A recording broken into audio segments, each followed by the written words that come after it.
Council, Lawrence Alliance for Education, intentionally they scheduled their budget hearing for tonight at the same time, conflict with the Lawrence City Council meeting. Please, when they come here for their budget review, remind them. Thank you.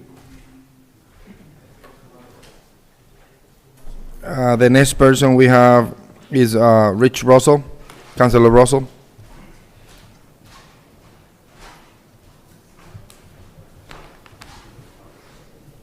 Good evening, councilors. My name's Rich Russell, 34 Cross Street. Before I make this comment, I realized last weekend was graduation weekend for a variety of educational institutions. So if you attended a graduation ceremony, this comment isn't directed to you. I want to take all other city officials to task for not being able to attend Beautification Day at Bellevue Cemetery last Saturday. If any city officials use inclement weather as an excuse for not attending, I have this to say. None of the veterans buried at Bellevue had any say in the weather conditions they served in for our country. I wonder how many city officials will show up for the city-sponsored ceremony next Monday. Note to self, bring your camera so to document those in attendance. Maybe they will all show up to give our departing VSO a send-off on his last day of work for the city of Lawrence. Next, will the city be reimbursing DESE the cost of the search for the city's next school superintendent, considering the fact that the city stole the selection process? Not wanting to get involved in the educational process in this city, but I'm hoping for a Deus Ex Machina event, and Russell Johnston of DESE saying, "No way, Mr. Mayor." Continuing on, tall, skinny traffic cones with no parking notices, enough of a notification for the beginning of paving season in the city? Personally, I don't think so. I see on tonight's agenda where free cash is going to be shuffled around to various unnamed accounts. It would be nice if the money could be spent on a traffic study to help improve traffic flow in the city in the afternoon. Last, I know the VSO, Jamie Melendez, is in attendance. I want to thank him for all that he's tried to do for the veterans in the city. He did his job for 14 years. And I typify that with the saluting process that the members of the 82nd Airborne used to use. All the way, sir. I salute you for a job well done. As always, I thank you for the time and wish you luck in wading through the 100. Which means that they're satisfied with it. That's not the It's question. the exactly determination right. is handled locally by the Conservation Commission, not by Mass DEP. But were there any approvals? Was there anything that went to Mass DP for their approvals at all? No. They could appeal it, and if it was going to be appealed, if the public was going to appeal it, it would go up to them. But they're not making a determination on this. The local Conservation Commissioners make the determination, and it's review. That determination gets filed with DEP as the repository, but that would be akin to the Registry of Deeds. If somebody worked for the Registry of Deeds, I don't think they would have to recuse themselves because the documents get recorded there. Are you all set, Counselor? You still left uneasy? Well, this is a very unsettling question because I don't want to put this project in any kind. What I'm understanding, this is very, very limited and tangential. That agency is not very involved in this. Right now, it's a local matter. It could rise to a state matter should there be an appeal, perhaps a wetlands appeal process. At this point, there's a wetland, so you get a notice of intent. You go through all the process for that, and that's a standard procedure. What I'm struggling with is, do I need to do anything like recuse, which is what. And if that's the case, we wouldn't be able to move forward at the So time. that's the bad news. The good news is you would not be able to go forward. The good news is because we've had this meeting right now, at least you've had the start of the conversation, you could put it on as under old business and send it up. Send it up and have a vote at the full level, at full council level to discharge this from this committee. Does that make sense? So what you could do is you can't do anything tonight. No, I know. I'm going to recuse myself, so what's going to happen here? So should we leave it like you've got no choice. You're gonna have to leave leave it it as there. new business, under new business until we're able to confirm? It's gonna stay on the your agenda agency's because involvement nothing. with this project? It's gonna stay here because nothing's going to happen to it. And then I'm out. You need to figure out if you wanna put it to the full council. There were What's the parliamentary reasons. agency's name in question? Mass DEP. Mass DEP. And so that's just proceed, I just want to make sure I'm clear. I'm talking process here, I'm not talking subject matter. So the process here, just process, any item at all, process, if you wanted to discharge it out of the committee, you've got to put it on the full city council agenda under old business, and then 6 votes for anything can discharge it out of this committee. Just regular standard parliamentary process. So, but you're not gonna, I'm gonna have to recuse myself, just out of abundance of caution on this matter. I can't comment anymore on the substance or anything of this, so. Madam Chair, does that help? Do you mind repeating that last part of what your recommendation was with this item? Just again, for the parliamentary portion of this, and that's all. I believe that this committee, once I walk out here, this thing dies. I mean, you can't move anything. So it can't. just stays right here. It just stays here. Okay. And so what will happen then, you'll have several options at the full council level. But it would be important, if you wanted to move this item, someone would need to put it and talk to the clerk and put this item under old business on the next council agenda. Okay. And then you could parliamentary do some things, and you can get more information on that from the clerk. Understood. All right. So, conversation dies. Yes. So, I think at this point, I'm just gonna, leave this item on the agenda. We could put it under old business and we'll discuss it further, at a full, at a city council level.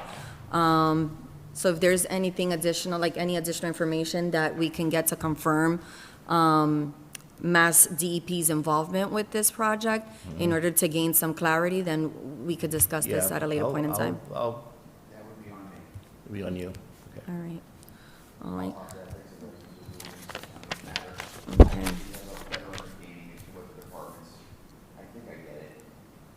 What I would talk to ethics, what I would need to find out is just when I ask ethics, I just have a better understanding of what the state agency is doing in respect to this item, so I can figure if there is an appearance of a conflict. That's what I would need to know. So I need to find out. You can call me afterwards, or we can talk afterwards about what that Okay. is.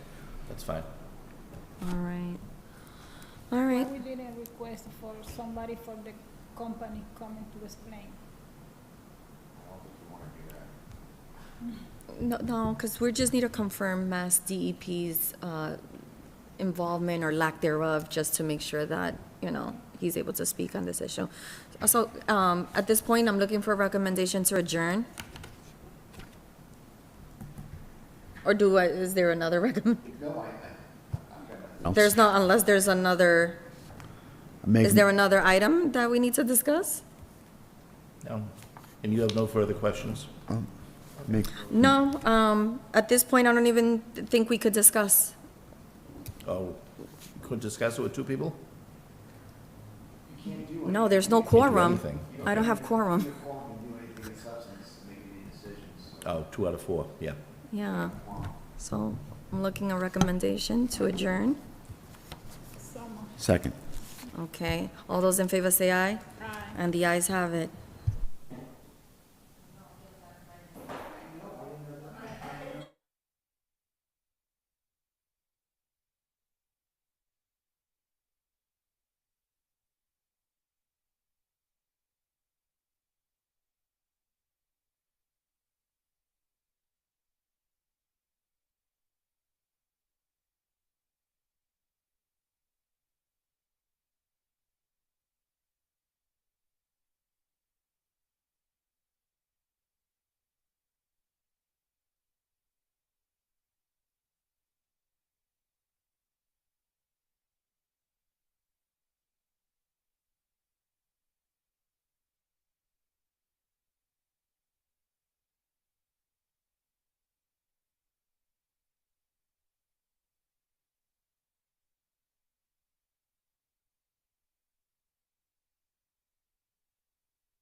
Good evening and welcome to the budget and can I have a motion to, counselors, can I have a motion to resume from recess? So move. Second.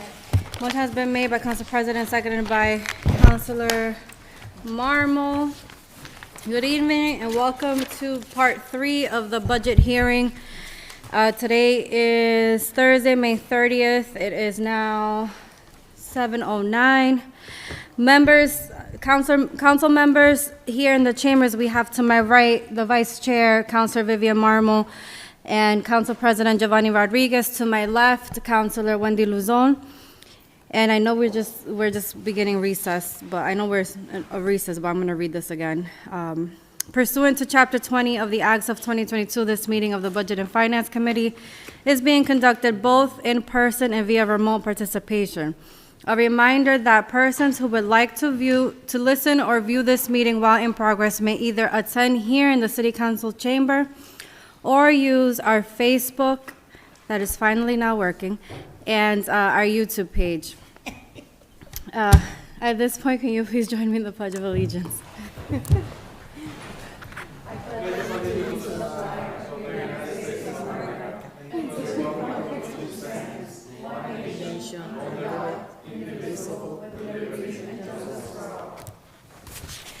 All right. Where? All right. This evening, we're going to hear from the Lawrence Public Library, Human Rights Commission, Council on Aging, Rec Department, Veteran Services, the Cemetery, Department of Public Works, Parking Enterprise Fund, Water and Sewer Enterprise Fund, Inspectional Services, Public Health and Licensing. Before we get into the offices, CAFO, can you please take the podium?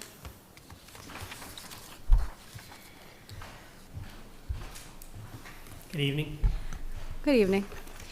Can you go into, I know we briefly spoke about this the other night, but the 8% tax increase that is proposed in this budget, can you go over, because we did not get a memo on this as to why and the details? And I've received from multiple members that they would like to know more about this 8% increase. Well, as you recall, councilors, when we discussed it the other night, I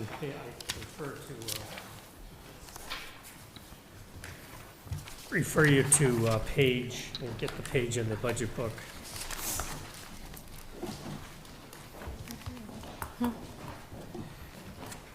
On page 17 of the budget book, you'll see that we have, under taxes and excise, the motor vehicle, the personal property real estate tax in particular is up 7.6 million. In total, it's the tax levy. This budget proposes a tax levy increase of $6,781,621, and that's to balance this budget.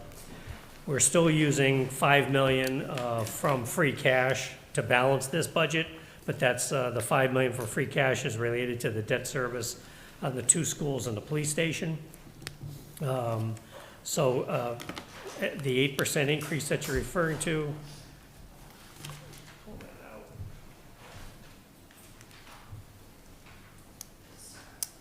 is was a handout that the assessor provided, and it shows that over the prior year, $6,781,000 is 8%, roughly 8% over the prior year. That's comprised of Proposition 2.5 increase of approximately 2.4 million. Then there's 900,000 in new growth factored into that, and then we're using some of our excess tax levy capacity of 3,441,000 to balance this budget, which is a combined total of 6,781,000 of a tax increase. Can you go primarily? Capo, can you repeat what you just said before? Sure. Thanks. The Prop 2.5 component of that is roughly 2,439,744. 2 million. This is out of the $6,781,621 tax increase. There's three components of that. The Prop 2.5, the normal amount that we would have gone up is 2.4 million, 2,439,744. And then there's 900,000 in new growth, estimated new growth.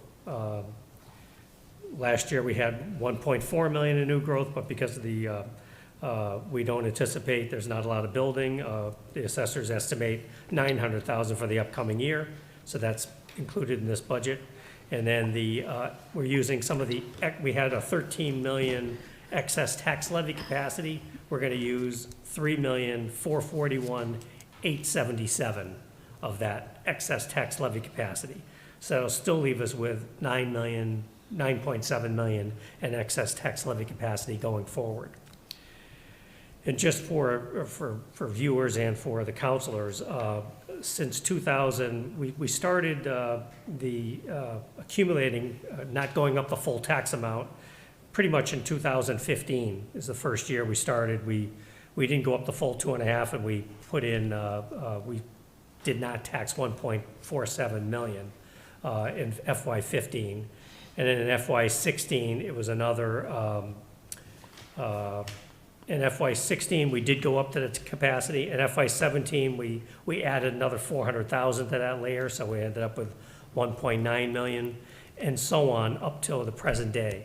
So since 2014, and including this, even using the 3.4 million excess tax levy capacity, there's still $66.8 million that was not taxed to the taxpayers from 2015 to 2025.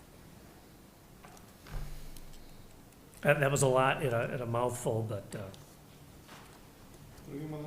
Council President?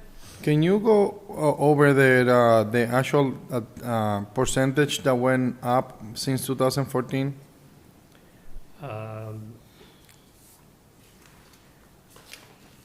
I have that in a spreadsheet that I printed but didn't bring down with me. I think it's in the printer. Marlene, can you open the printer and get that for me? Yeah, and, but there is, Perla, can you make 4 copies? Thank you. Yeah. But the, roughly, we did not go up anywhere near this is an 8% increase. We've normally gone up, because of the new growth in a few years was, I have the new growth numbers, I just don't have the percentage increase. But right after the Columbia Gas explosion, we'd had a lot of, Columbia Gas had to do a lot of personal property work. So in FY20, we had new growth of 4.2 million. So we didn't increase the 2.5%, but we did go up the new growth. And that new growth was probably close to, probably 4%. And then in FY21, we had 3 million in new growth. So in FY21, we did go up in FY21 on the tax levy of 2 million, and new growth was another 3 million, so we did increase approximately $5 million in the tax levy in 21. In 22 and 23, we did not go up the Proposition 2.5, but we did do the new growth. And again, the new growth in FY22 was 2.2 million, and FY23 was 1.7 million. So even though we don't go up the normal Proposition 2.5, we do go at least up the new growth, because that was not on the rolls from the previous tax year. So we probably did go up, approximately 2% perhaps in those years, even though we didn't increase the additional amount for Proposition 2.5. Council President? Yes, just to, elaborating on your point, we didn't go up. We went up on the new growth, but the new growth are paid by whoever built or whoever actually did the new growth, perhaps New Construction or Columbia Gas, 4.5 something millions. So they pay that, not necessarily Well, the all people, the taxpayers, property taxes. It gets assessed to everybody, but in general, if you didn't have, if somebody like Columbia Gas did a bunch of work, the last year's bill would have been, X amount, and then they did, the assessed value of that property is now increased, so they get a bigger piece of that pie, but it is assessed, it's part of the tax, becomes part of the tax levy, the new growth. So in general, the people who did something are gonna pay more, but it does, impacts everybody's tax bill. They don't, they don't necessarily take the 4 million and say, oh, it's Ionello's property and bill him. It's, the new growth is the entire amount of the tax levy itself, and it's distributed to everybody. But your property values wouldn't have increased and mine would, so I would get a larger share of it, but it's not necessarily that 4 million. Alex can explain that a little better than I can, but that's the explanation he'll give. Any other? Sure. Lisa? On page 17, as you refer to, Madam Chair, as you refer, the real estate tax is 7.63, 7,663,220. But and we have that as a real estate tax. Yep. But we only It's less than that, though. It will be less than that. The reason for that, the FY '24 number of 75,705,000 for real estate, if you look on page 17, for FY '24, the actual, that was our estimate when we put the budget together, and then when, in the fall, when we set the tax rate, that's when the new growth numbers actually come in. So last year, I believe we estimated 1.2 million, and then we actually took in new growth of 1,478,000. So we, so that number is comparing the current year tax levy, or real estate tax amount to the prior year's amount that was in the budget, but not the final amount that actually was assessed to the taxpayers that I have in my hand. And that the difference between the actual levy and this 83 million that's in here for, on page 17 for FY '25 is gonna be 6.7 million. 6,781,621 exactly. that's an estimate, right?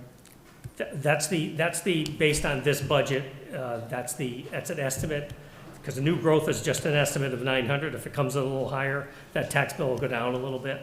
But in general, that's what's supporting this budget is a $6.7 million tax increase. Thank you. Yeah, I think just this one here. This one's a little confusing, so I'm not gonna. Yeah, not the, wrong one. So but you use this number to balance the budget, but you're still saying that it's going to be less than that. Which number are you referring to? Page 17? The 7,063,000. Page 17 is not the actual, that's just the change from this year to last year in the budget book. But when we actually,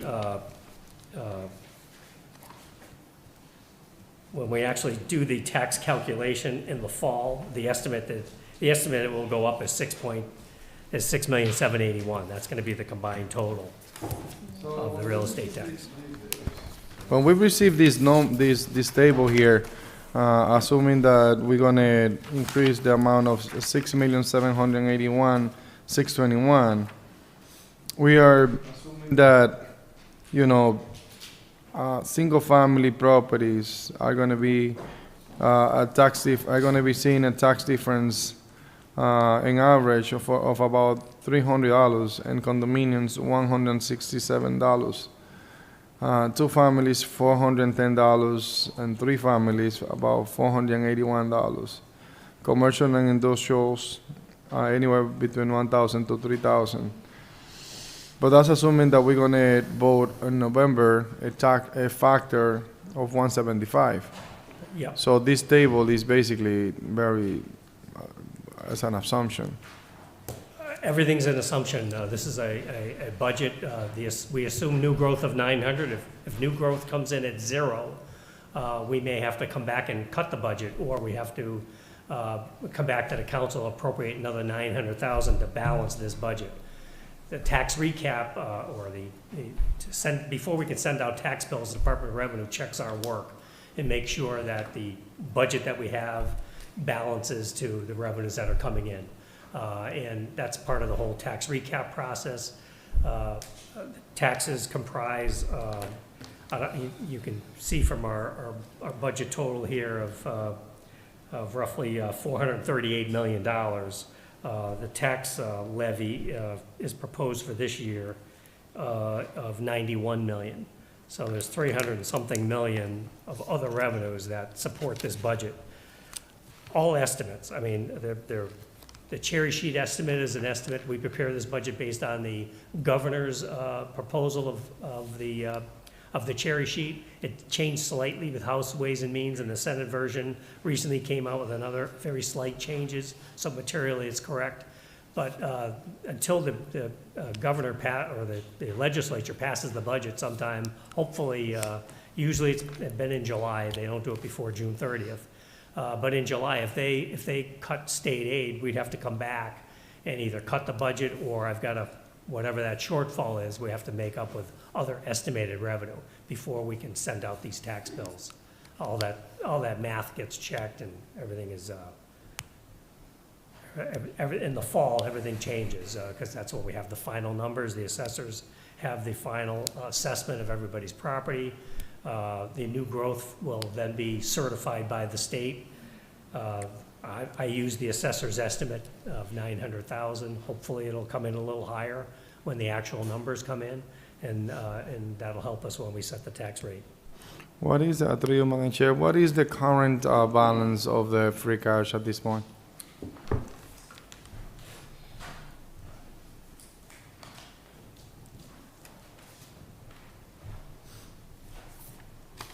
Let's see, so I have a number of items in front of the council that haven't passed yet, so I believe this one did. So it's roughly 41, let me see. Yeah, 41,321,840. I have transfer requests in front of the council that we discussed last night. And also this budget, if this budget is passed, this budget assumes 5 million of free cash will be used. So after we make all those transfers, we'll have roughly $2 million in free cash remaining. But the transfers, as I discussed last night, we have little free cash, but we'll have 10 million in a stabilization reserve that's undesignated, and another stabilization reserve for debt service of 20 million. And then we have a fiscal stability reserve fund of another 6 million, along with a OPEB trust fund of 2.7 million. So we'll still have, roughly $50 million in reserves set aside. All right, any further questions or comments? Council President. If we increase the proposition 2.5 plus the new growth, will we have enough funds on the free cash to balance this budget? Well, I'm already assuming 5 million. The problem is, if we take more than that of free cash, if we want to use more than free cash, remember, our free cash shouldn't be used for operating purposes, because we might have free cash this year, but we wouldn't have it next year. So free cash, we've been limiting it to the debt service that we did without a debt override. And we said, okay, that'll be a planned use of free cash. The state, the Department of Revenue, the rating agencies are okay with that. It's a planned use of free cash because we didn't go with a debt override, and we can afford it. And that's why we're setting 20 million aside in a stabilization reserve for debt service. But if we start using free cash just to balance the budget, which is what the city did in 2000s, I think in this schedule that we just handed out, you can see, maybe you can't see it, but you can see from 2002 to 2010, and when the city was 27.4 million in the red. There's no excess tax levy capacity on here. In 2002, there was excess tax levy capacity. So for example, in 2003, the first line in your report, there was a 12.13% increase in taxes. So they obviously used some of the excess tax levy capacity they had in that year. You can see again in 2005, the tax increase went up 7%. So they must have used, again, excess tax levy capacity. I seem to remember looking at financials from back then. I think the excess tax levy capacity was approximately $7 to $9 million. And by 2009 and 10, they had used it all up. And because they were using the excess tax levy capacity and any free cash they had, they couldn't sustain, that was not sustainable in their operating budget. And that's how they kind of ran into a little problem. And the state had to come in and allow us to borrow deficit notes to make payroll. Yeah, you just mentioned the proposition 2.5 and that, and the override, and the promise of using free cash to actually balance the budget, and when it comes to different projects and stuff like that. But this is what we're doing it's an override, essentially. Well, Because, I think I was pretty clear with the city council when we passed the raises for, you can't give 5% raises out when you're only getting 2.5% in. And again, I have to remind, for those listening at home and the counselors, all these years, we did not go up, there was many years here, $66 million worth of taxes that we've never billed, and you can't go back and collect $66 million. So that is a permanent tax relief that taxpayers did receive all these years. It was $66 million, but we did not tax that we could have. We're asking to tax $3.4 million of it this year. Can you provide us the actual proposition 2.5? Only the proposition 2.5 on the table, because I'm seeing here that is combined with new growth. Because I remember last year when we presented the budget, the administration stated that it was no increases, and I'm seeing here that it's 1.84%. So I understand that the new growth is included here, but can you provide us just with the proposition 2.5 percentage? Well, I have another spreadsheet, it's a little busy, but I can,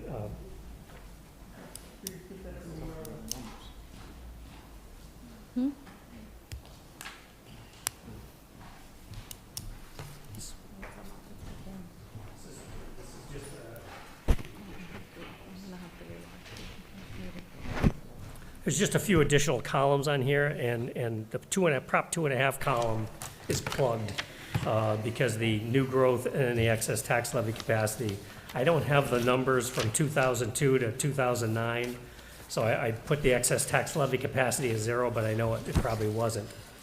But if you go from 2014 on, the numbers are accurate. And you can see the Proposition 2.5 numbers. I have the actual detailed calculation from, because the way the calculation works is based on not on the tax levy, but on the tax limit. The levy limit is how the 2.5 is referenced. So I plugged the 2.5 using the new growth and the total levy increase, but the actual Prop 2.5 numbers are, in 2013, it was 1.3 million. And then it increased, 14, 1.37. You won't see that in this report. Let me see, 13. It's close, but there's some differences because of the So the tax levy proposition, versus- the proposition 2.5, when it comes to percentage, now the max, is this column, can you see it from there? The column to the right of Prop 2.5, that's not titled. Yeah. Yeah. That's percentage increase. That's percentage increase? Of the Prop 2.5. Right, the Prop 2.5 over the last year's levy is, in 2025, is 2.89%. Don't we have to take a special vote when we go up above the 2.5%? Not when we have excess tax levy capacity. In other words, if we didn't have excess tax levy capacity, last year we didn't go up the full amount of taxes, so we can use that in the following year if we wanted. That's what I'm saying. Just to the city council We vote. don't need any approval, the budget vote is how it works. as long as we stay within our levy limit. That's why there's a tax levy, there's a levy limit, and there's what's called a levy ceiling. We're nowhere near a levy ceiling, thankfully, but the levy limit is what the calculation, the tax calculation is the prior year's levy limit, not the actual tax levy, but the levy limit, times 2.5% plus new growth. So that's pretty much how it kind of works. All right, any other questions, comments? All right, seeing none, thank you, Capo. You're welcome. All right, our first department of the evening, we're going into Lawrence Public Library. I see that the director is here. Director Abreu, you have the floor. What page is your budget on? Sorry, give me 1 second. What is it? 1.4.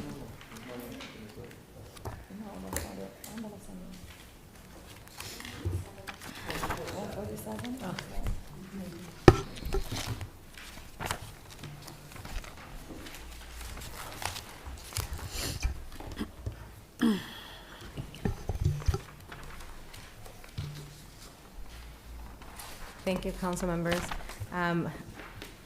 As it's no surprise, we have been discussing that the library currently sits in the waiver with the state based on the municipality appropriation requirements. We have had numerous conversations on what's the city's plans and intentions to move forward regarding the budget. I'm happy to announce, but I must share that this is, the city library, specifically the public library, has been on a waiver for almost 2 decades now. It is the first time prior to the pandemic that the state actually put a term limit on that and threatened us with decertification of our library. So this administration had encumbered this recently, and as we're heading closer to the last year, which is after this fiscal year, we have sat down with the mayor's administration office, and they have promised to get us out of the waiver this year.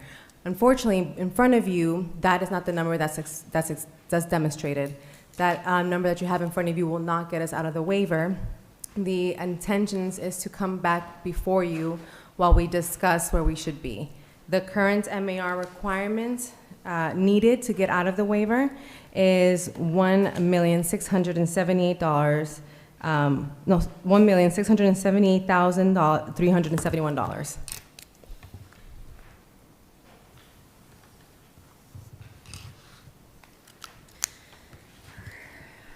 Director, is the cataloger position a full-time position? Yes, ma'am.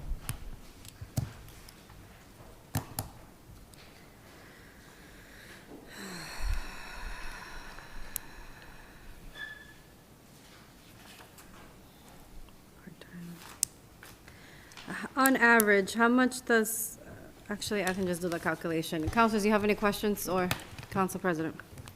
Thank you, Madam Chair. So, based on what I'm seeing here, there is no effort on this budget to get the library out of receivership, right? Correct. If we didn't bring the alarm in regards to continue to push this conversation in front of the councilors and the mayor's office, I don't think the CAFOL's interest, obviously based on his role to balance the budget, we would have never been appropriated as we need in order to get out of the waiver. So the budget is very,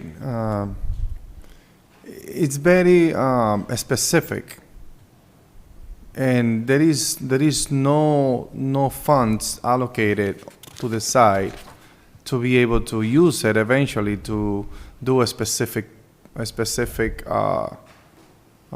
event or situations, or perhaps getting the library out of receivership, right?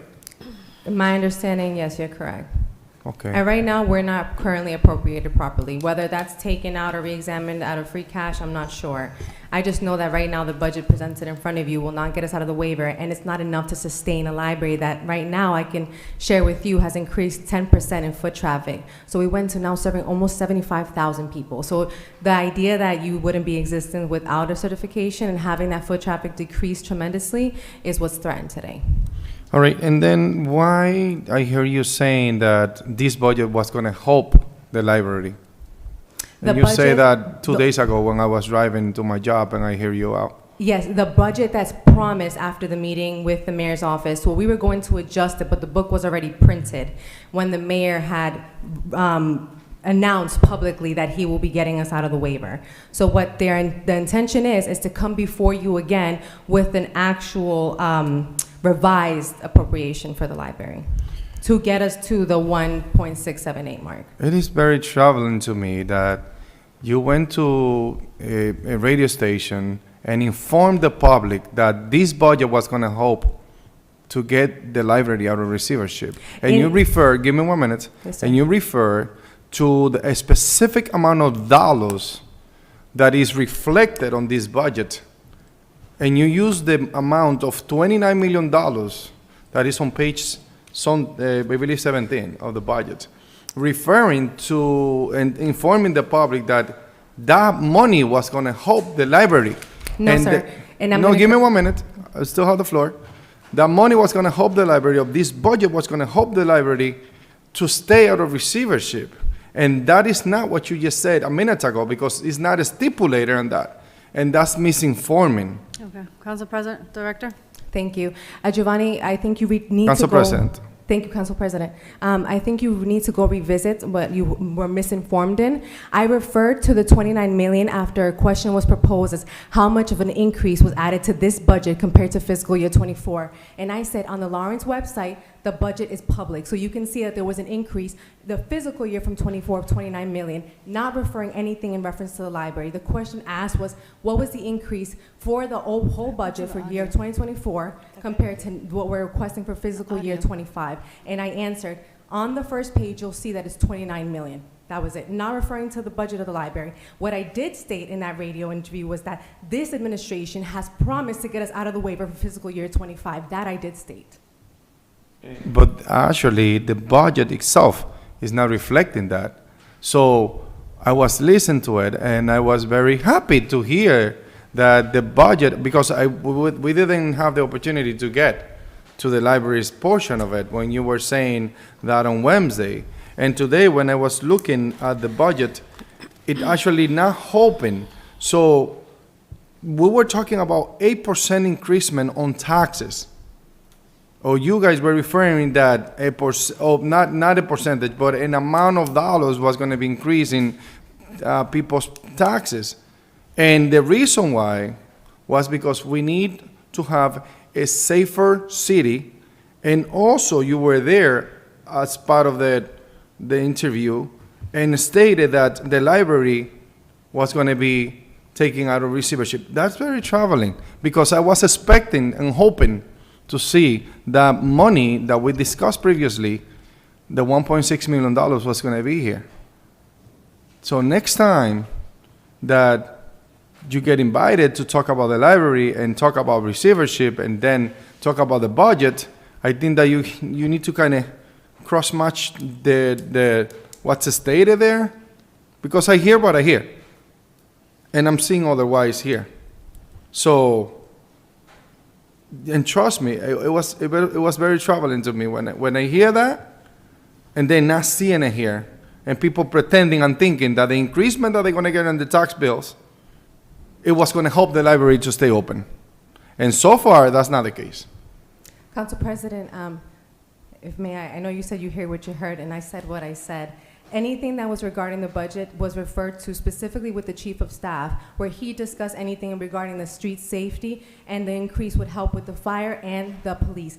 Never mentioning the library. What was mentioned of the library is that they're making an effort to get us out of the waiver, and that the number has been presented in front of the administration office, and the administration office is going to allocate that fund for fiscal year 25, which is not the one that's presented to you today, which is fiscal year 25, meaning making an addendum to come before you again, where they figure out where they're going to find the rest of the money in order for us to be certified.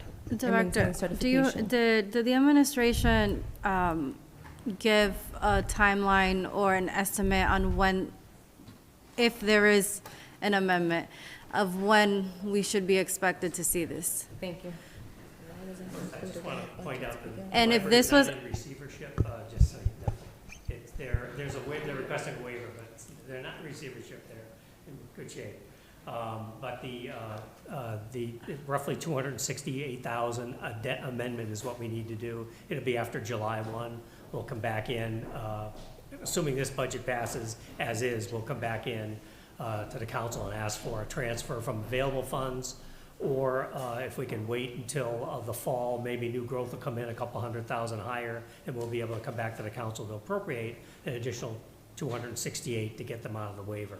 And just a comment on the waiver, the state calculated this waiver, or made their calculation of the required minimum contribution, if you will, back in 2007 or 9 is when they started. And that's when the city had a lot of financial difficulties. And at that time, as I traced it back, they used in 2007 or 9, the year that was part of this calculation, the city was trying to help balance the budget, so they took the health insurance of 16 million out of that one category, and they applied it to all of the departments. So the library share was like 300 and something thousand. They never really paid that health insurance, and they just added it to that year's budget. So when the state came in and said, oh, you have to keep taking 2.5% of that number plus 2.5% next year to meet the minimum required contribution, it included a number of 300,000. And the following year, that number was cut out of there and put back in that big number.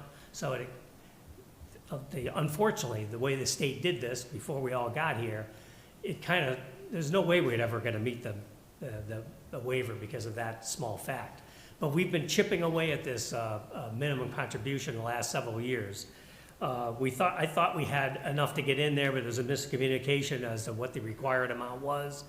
So it wasn't clear in the paperwork. So Janelle brought it to our attention. So the mayor is fully committed to providing the additional requisition or the additional appropriation to get them out of the waiver. The waiver, by the way, was needed because we do get approximately 380,000 in state aid. So if we don't get a waiver, or all these past years we didn't get a waiver, they would have cut that 380,000, which is kind of remarkable. You would think the state would have try not to have such a hard and fast rule, but their hard and fast rule is they want us to meet that minimum required contribution calculation, and this year we're going to do it. What was that amount again, through you, Madam Chair? Council President. You said, right? 380? What was that? The amount that you stated. The state aid? Council President. Amounts required to get, to, Oh, it's to, for the approximately, waiver. I don't have, approximately 268,000, I think. Do you have the number? I have the total number. Yeah. No, that's something different. What's the 260? But we have budgeted, $373,220. no, it's not. I just No, put no, 300 that's plus. not 300,000. It's in this budget is 370 1,409,000. We need to make it 1,678,000. So just off the top of my head, that's 268,000 and change. Thank you. Okay, Director Abreu, I'm looking at what we just discussed is a lot of information, so I know. personally, this counselor here will go back tonight to listen and be able to pause it and process everything that we discussed, which is why my questions are not geared towards what we just discussed now. But before I give the floor to the counselors, I'm looking at page 148. And this is the itemized list of personnel that you have in your department. My question, one, you did answer that the cataloger is a full-time position, correct? Yes, Children's librarian, full-time position? yes. We have 3 custodians, which includes the head custodians. Are they there every day, full-time? The request for the custodian went from part-time to full-time now, so it is currently 2.5. The request there makes the third a full-time. Okay. And the teen coordinator, is that a full-time position? Full-time, And all of these positions are filled correct. currently? Yes. And on average, how many years have individuals worked in the library? Well, our head custodian has now been there, I would say, going on to 25 years. Okay. And then our youngest hire, or our more recent hire, which is the children's room, would be there, I think she turned 5 months as a library assistant, and we, because of staff retention, we like to promote within, and now she's the children's coordinator, and she's been in that position for, I think, a week now. And your assistant director, do you have, is that position fulfilled? Yes, I have an assistant Okay. director. And how long has your assistant director been with you? The assistant director has been there, I would say she started as a teen coordinator, but was doing her master's in human resource. So I think I would be saying now almost 2 years. Okay. And I'm getting somewhere. It's No, of nothing, course. nothing negative towards you, but again, and I'm gonna keep repeating this, and for the people at home that tuned in, no change in salaries for the assistant director.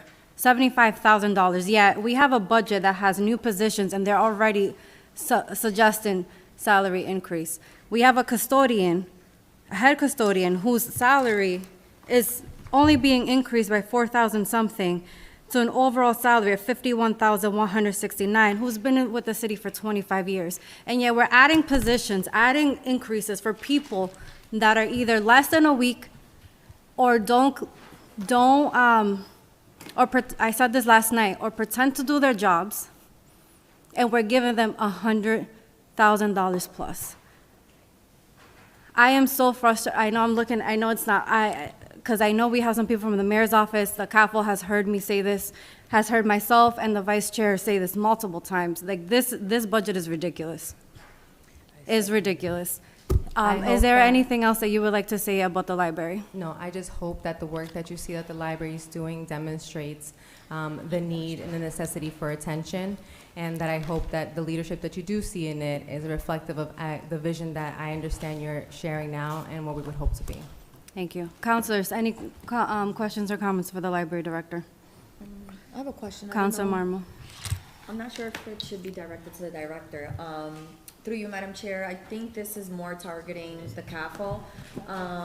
I just want to gain some understanding and clarity. The budget that was necessary for the library, is there a reason why is it that we're going to need an amendment? Was it an oversight in terms of not, was it an oversight on, the administration's end in not factoring in what was necessary in order to sustain the library, and by the time the budget was done and prepared and submitted, that it was figured out that that money was not being factored in properly, therefore promising an amendment? That's really it, yes. When the library submitted their budget, you submit your budget along with any additional level funded to the prior year, along with any additional required requests. I think there was a little confusion as to what that number was. So we increased the budget to 1.4 million. We thought that was enough compared to the prior year. But then afterwards we received the MAR total that was required of 1.678, and that's when we met and the mayor committed to doing that right away. And that was because we were still in the middle of finalizing union negotiations. So getting that number is what we didn't see in Munis, and when the new number presented itself. So, we also, Councilman? We were earlier, we were talking about, and I'm still hung up on the salary stuff, so I apologize to my colleagues, but earlier we were just talking about an 8% property tax increase, a potential 8% property tax increase. And for those here and for those listening at home, I'm not opposed to tax increases if the monies are going to be used in a responsible way. What I'm seeing throughout this budget in salaries, it's not being used in a responsible way, in my opinion. And it's really frustrating to see, to dig into every department, every office, and seeing certain positions being picked and choose who is eligible for a raise or who is not. And that is my personal opinion as one counselor, but thank you. I appreciate your presentation. Is there anyone else has a question or comment? Seeing none, thank you so much, Director. Thank you. Next, we have Health and Human Services. We have Director Velez here. Director, you have the floor. Good evening, councilors. Martha Velez, Director of Health and Human Services here. Where do you want to start with? Wherever you want to start. What page? All right, so 134 with Council on Aging.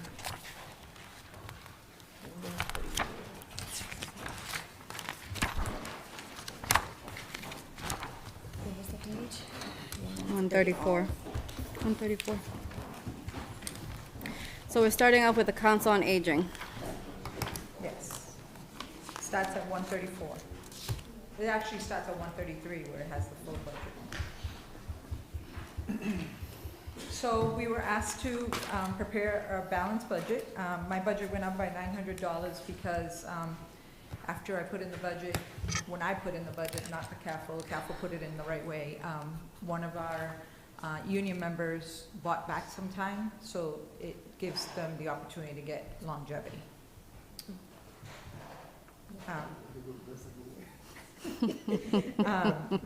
So basically, what we did when we did the balanced budget, you'll see that there's some changes in some of the line items. I actually switched some things around. I needed some more money in operating supplies and not so much on other purchase services, so I moved some of that money around. We're doing pretty good with energy, we're doing that. Repairs and maintenance are all set. The contracted services, those are my exercise instructors. And again, we did need for operating supplies to operate the building fully. As far as staffing, some of the monies that were put in on FY24 reflected higher numbers, so true numbers, and is what's there now.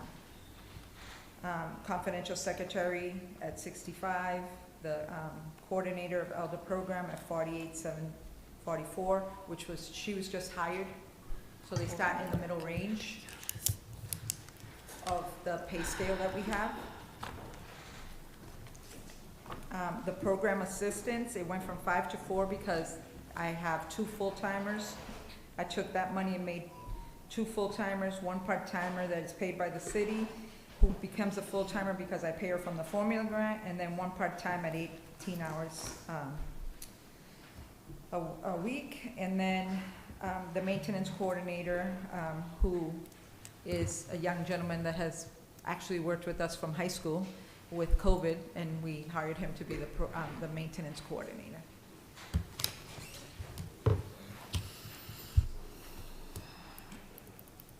And Director, why is his salary decreasing, the maintenance coordinator? It's not decreasing, they start in the middle of the pay Got it. scale, so he got hired and that's where he starts at. Got it, okay, thank you. So the last years were higher numbers, they were put in at that, but they start in the middle of the scale, so next year we'll give them a raise to get to the next. Thank you. Also, on average, from what I'm hearing, actually, Council President, correct me if I'm wrong, confidential secretaries here in this building, City Hall, I believe the average salary is around 70,000, correct? About? So this one's a bit shy off a little, but, That's my balanced budget. yeah. You heard my spiel. Councilors, any questions or comments have a for this part of Council on Aging? Council have a President? More money. No, more money allocated appropriately and more transparent and more equal throughout the city of Lawrence. It's not more money, because we have the money, but it's not being allocated appropriately. Council President. Sure.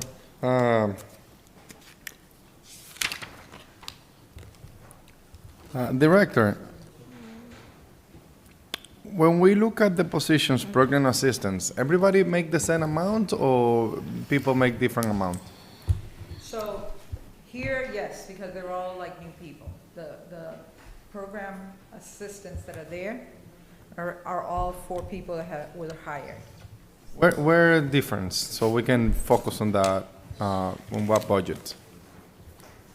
So formula grant, there's a program assistant there Okay, that makes like $29 an hour, $28 an hour. And then the program assistants that just started work at $24 an hour, almost 25, So everybody's making the same amount, kind of. just about, yeah. Okay. Again, we have to go by the pay scale that were given to us for non-unions. Yeah, of course, of course. Oh, Yeah. on the range. So yeah, I got that. But what I get, based on information that councilors get, as you know, people call. And we hear that there is people that make more money than others, and they just started, and some of them doesn't have the right amount of skills, and so far so on. I know you heard that a bunch of times. So I wanted to make sure that we discuss this here, and we make it transparent, and we make it open for the public that probably, you know, it's aware of what might happen. I'm pretty sure it's not something that you have done over years, because you have been with the city for 34 years, and that's not a complaint that we have had in the past. But I want to make sure that we at least talk about that. I appreciate it. Any other questions? Do you have any questions? Okay. Councilman Luzon? Thank you, Vice Chair Marmol. Director Velez, how many new employees you said you had? New employees? New employees, I mean, So maybe since the new administration started, how many new employees? 4. 4.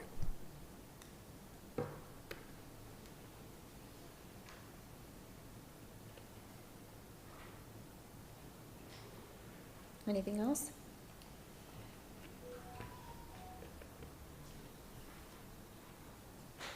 Can you go over their titles Sure. Of the new, of of the everybody? new hires? They're program assistants. And Program assistants. Director?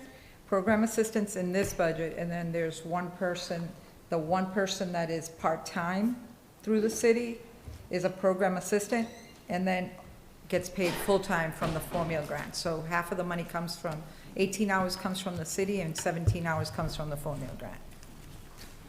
It makes them full-time. And then my coordinator of elder programs, somebody left, and then I hired a new person. Going over the new hires. Thank you, Director Velez. Sure.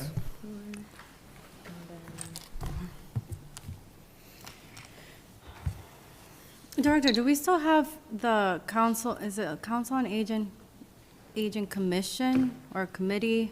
The advisory council? Advisory No, council, no? There's not. Okay. Do we have any plans in the future to revive that?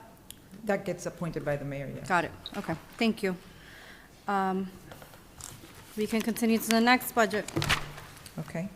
So, veteran services, is that what we're doing next, Mark? 136, 137?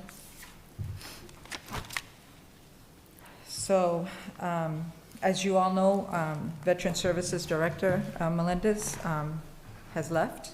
So I'm going on vacation. When I come back, hopefully we'll post the job and start the process of interviewing. So if you look at what is their budget, it's the Director of Veteran Services, and that's a union position. And it went up by $10,000 because of union negotiations. The confidential secretary, so she's new. She was in the Recreation Department. We moved her over to Veteran Services. And then longevity, and then a stipend that's given to the VSO from the, it's part of the negotiation that happens. We did put $25,000, and that's for the flags and everything else that we do, hopefully, and do more in the city. And then the benefits is what we have when we do Chapter 115. As I understand, as of right now, I spoke to the comptroller, and there's 30 veterans that got paid last month. So, which, well, actually this month, on the 28th, they got paid, so we'll pay them again in June. And then when we bring in the new person, we start to look to see what we can do and how we can get more veterans help. Any questions or comments for the Veteran Services budget? Madam Chair. Wendy Luzon? I mean, Councilor Luzon. Thank you, Madam Chair. Through you, Madam Chair. For how long is the confidential secretary has worked for the city? For how long? You have, it's one or two? The confidential secretary? Only one.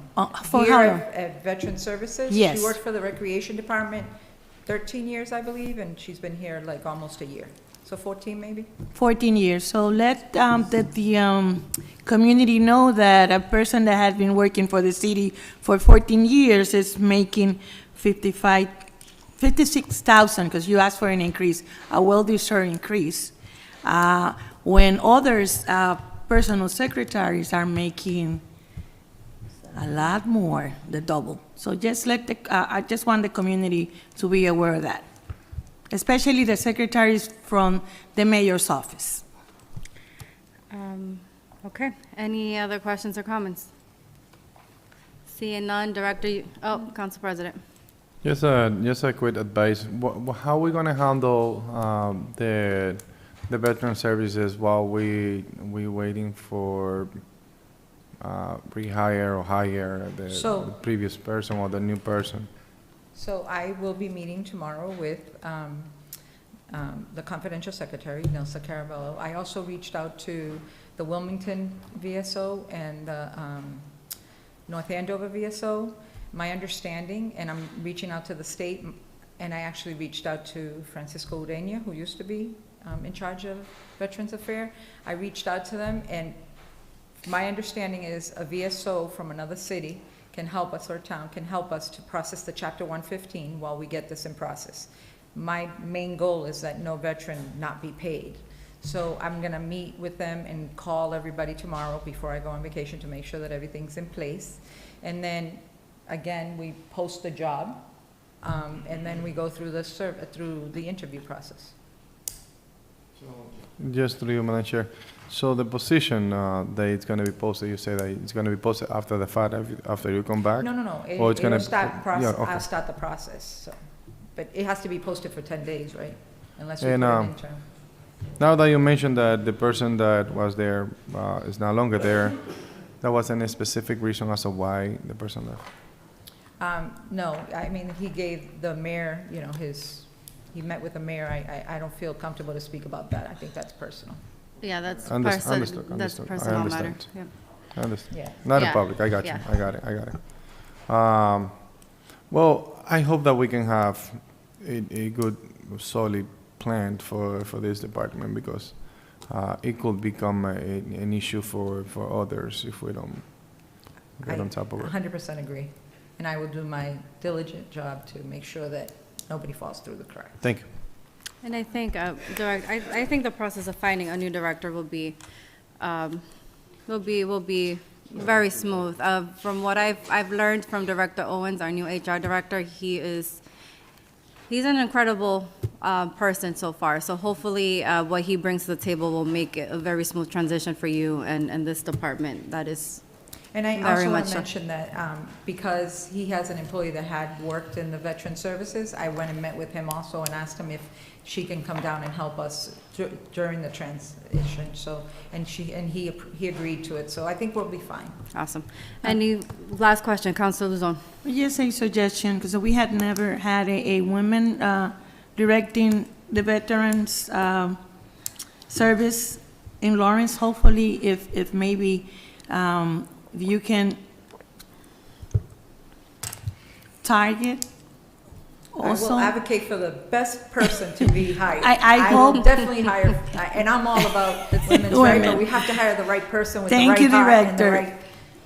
right. No, I'm just saying, so making a suggestion, because it's a conversation that we had here last night. Hopefully, the outreach also targets women, veterans women in the city and the state. Thank you. I wish to come before you next year and have this department grow some, and hopefully have a plan to move it forward. Okay. Thank you, Director Valles. You're welcome. Velez, thank you for what you do for the city. Thank you. Thank you. Next budget, Director? Recreation Department, What page is that on? and that's on 144. So again, The director's pay went up, that's a union contract. The administrative assistant is, went up, or the program coordinator, that's a hired person, and it went up because of union contract, going up the scale. And then the salaries and wages for temporary is, the summer program. And we're hoping to also have staff that can hopefully hire some young college students or someone that's looking for a part-time throughout the year that maybe work 15 hours or so during baseball season, so that we can have lights on and off and making sure that the parks are well guarded and everybody's following the rules. And then the vacation time, that's buyback that happens, and longevity, that changed because there's no one in the department yet that gets longevity. You have to be there for 5 years, and director is next year, right? You'll be there 5 years? 3.5, so he's got 2 more years. To you, Madam Chair. Councilor Luzon. This is one of the departments that I think is underemployed, because taking in consideration how many parks we have and the activities that we see in every park, and I'm going to speak on behalf of the ones that I have on the north, my district. For all the parks in the city, I think that I wish to see this with more employees, hopefully, because I know that you guys go through a lot, maintaining and taking care of the parks. So just to put it out there, you guys do too much, and I think you guys need help, just to take it in consideration for hopefully next year budget. I appreciate that. I do want to say that we are the ones that run the permits and we run the activities and so on, but we also have a great relationship with DPW and, making sure that the maintaining of the park, cutting the grass and so on and so forth. We work together to make sure that that happens. No director should ever get up here and say no to more people, because the more people you have, the more you can do. I totally agree. Thank you, Director. Any other questions or comments? Seeing none, Director, next budget. Okay. Human Rights Commission, that's page 141. So that actually was just taken out because we don't have a Human Rights Commission, and there was a thought of putting a part-time director, which we just feel that right now is not the time because we don't have a commission. So if it should happen and we come before you, we'd come before you to ask you for some more money. Questions or comments? Council President. Just through you, Madam Chair. Maybe the approach of re-eliminating the position might not help out to bring the commission back. Because if we have a part-timer there, that it might do what we need, which is the outreaching. So the way I understand it is, and Councilor Luzon was on the commission, is what we really do is give the commission the tools to be able to come together. So when I did that the first year, that there was 6 members in place, and we had trainings with the city attorney, and we also provided the secretary to take no minutes, and also for it was on Zoom because at that time we were going through COVID and everything else, so never met in person. But because it is under HHS, the center is available to be used as meeting space, and we would be able to provide a lot of the tools that they would need to have meetings. And then under my job description, if there is something that needs to be looked at, together with the city attorney, we would, and then propose to the mayor what needs to happen. No, great idea. I think that the Human Rights Commission, per se, is something that we need to somehow get it up and running. I know that before, hearing from other commissions, not from Councilor Luzon, but from other commissions, that it was a lot of needs for them to be able to get it up and running and be able to function accordingly. And I think that this commission will help out a lot of different departments, including other departments that are within the center. So it will be essential. I think that, you know, at least to make an effort to bring it back again to actual quorum. I appreciate that. I'll take it into account, make sure it Thank gets sent to me. Any questions? Counselor Luzon? I think we need to go back to the ordinance, to you, Madam Chair, because I think the Human Rights Commission calls for an executive director. And it should be, it's one of the most important commission, and it's not functioning because the mayor has to appoint the commissioners. And I know that Director Velez had, she offered the center when I was serving as a commissioner. But in general, we have to take this seriously. This city doesn't have a Human Rights Commission, and it's the mayor's responsibility to appoint members. And this council should look into the ordinance, because I believe that it's called for an executive director. And yes, we spoke about a part-timer, but $25,000, it's not gonna bring no one. It's not gonna have, we're not gonna bring no one to work for that amount of money. But it's important to take the Human Rights Commission seriously, and it's the mayor's responsibility to appoint members to the commission. Thank you, Madam Chair. I will follow up with the ordinance and look at it. Thank you. Any questions or comments? Seeing none, thank you so much, Director. I believe that was your last one, correct? That's it. Yeah. Oh, Counselor Luzon. Can I go back to Recreation Department? Yeah. So we're going back to the rec department's budget. Okay. Thank you, Madam Chair. And who's the administration assistant in the Recreation Department? And when he was hired, and when he started the job? He was transferred from the mayor's office, and he's been there about 4 months. What is his salary, Director Velez? $68,640. How many hours he's working? 35. 35. Can I ask for his name? Can I ask for his name? Oh, yeah, we did, that's right, we did do that for the, yep, you can. Yep. Thank you, Madam Chair. To you, Madam Chair. And what's the name of the person that is in that position currently? Dionis Mesquite. Dionis Mesquita.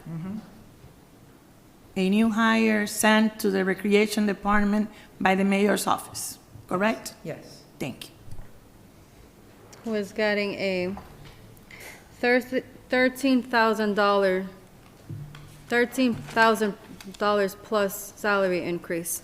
All right, thank you so much, Director. You're all set. Thank you. Have a good night. Thank you. We have the cemetery next.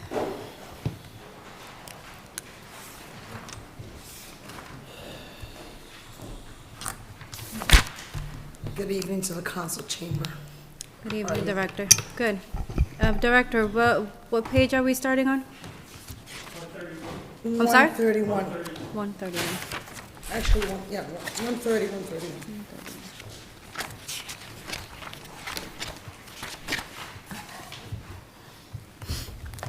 I have a balanced budget. There's no changes to it, except with the exception of a 3% increase to 5 laborers for a total of $17,891.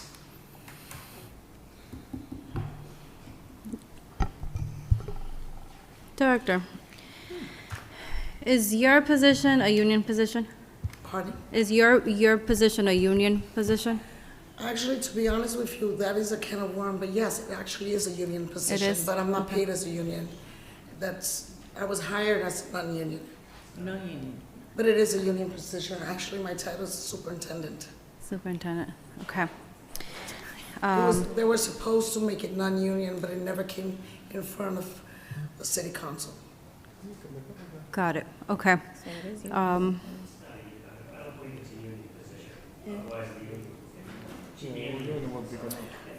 But this is actually a very nice conversation. I'm happy we're having it because I was going to bring it up to the city attorney. I have all the paperwork as to exactly what happened, and I would like to bring it up to the city council. Okay. The city attorney is a great way to start. Right. So, I have you in front of the council, the Budget and Finance Committee, and before I open it to the councilors, I do want to say, your efforts with the cemetery, the events that you have put together, incredible. I wasn't able to attend the most recent one, but I was scrolling on social media and very nice compliments the event was receiving. So thank you for your efforts on that. Thank you very much. And it's unfortunate with all the work that you do, you are now one of the directors that is getting a raise for next year. But Actually, I put in to get a raise, but I was denied. interesting. Okay, thank you. That's. Madam Chair. How many years? How many years have you been in the position of director? I'm going on 3. 3. Council President? I didn't put in for a raise. I put in to move into my next step in my salary range. Got it. Council President? Yes, just a quick question on the principal account clerk and the senior account clerk. Is that the same person? No, what happened was with the union negotiation last year, they changed all the titles because it was outdated. So there really was not an increase in her salary this year. That happened last year. No, I got it. We had that discussion last night. So everybody was a senior account clerk, now is a principal account clerk. Correct. Councilor Luzon? Thank you, Director Lopez. Thank you for what you do. Thanks. I personally make calls for my constituents and the service and the attention and that special touch of humanity that is always available when we call. And I have to say thank you on behalf of the people that I send your way. Unfortunately, in that situation. And for the people that are watching, so we have in front of us a director that is working a lot and working the extra mile, helping the community, and she's making $95,000. So you're making less than secretaries or assistants in this building. That is so just correct. for the record, you're making less than a lot of people here, and you're doing more. That's a shame. Any other questions or comments? You're welcome. Seeing none, thank you so much, Director Lopez. Thank you very much. Thank you for what you do. Next, we have I consider one of the most complex. Department of Public Works. Director Hyman, you have the floor.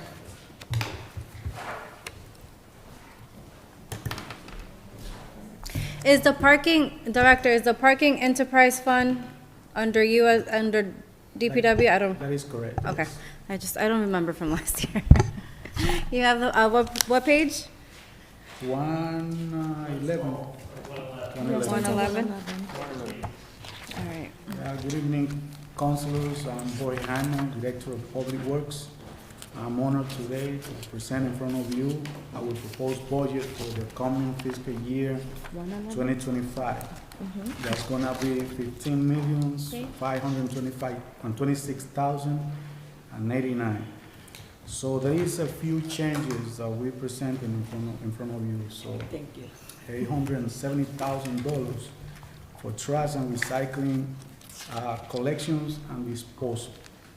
So also we add in 4 positions, 2 carpenters, 1 electrician, and 1 plumber. All of them are gonna be dedicated to the school department to provide services, but they're gonna be reimbursing us at the end of the year. So we also add in $250,000 for snow and sanding operations and $15,000 for fuel based on observed rising on fuel cost. That's all I have in my budget, councilors. I have to thank you for the continued support that you've been providing to our department, allowing us to grow and reflect that in the well-being of our residents. Thank you. Through you, Madam Chair. Please. Oh, give me 1 second. Council President. Director Jaime, do you mind going over on the budget book, what positions are gonna go to the, are gonna be reimbursed by the school department on the book? Because I wanna take some notes. Okay. So it's page 126. Yes.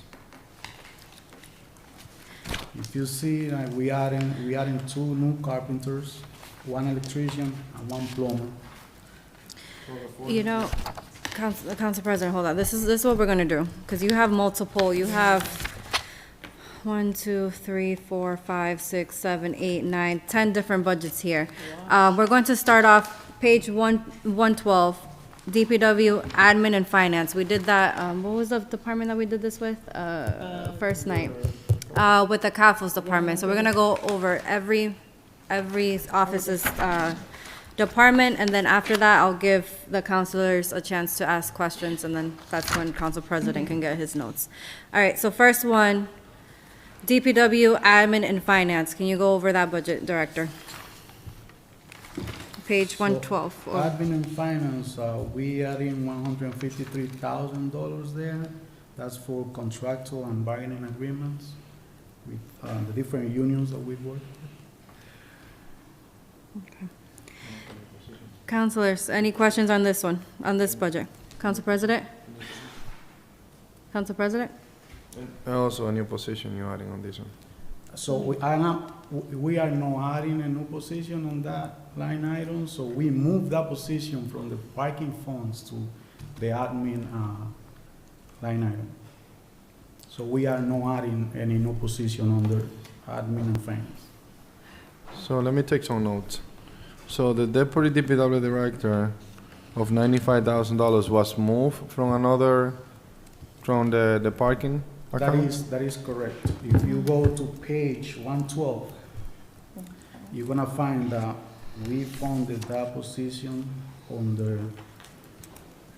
If you, Council President, if you do, if you do look at the last year's budget book. 163. Sorry about it, 163. Hold on, Director. If the budget book of last year, there was a deputy director position under parking, In so. the page 112 of Yep. the last year. Yep. Now in page 163, so that position, you're gonna see it's negative there because we moved it to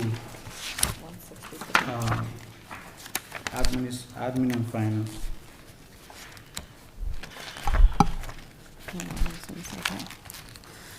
So I think it's more convenience for budgeting purposes not to have. Yeah, I see it here. Hold on a second, yep. Is there, why, Director of Public Works?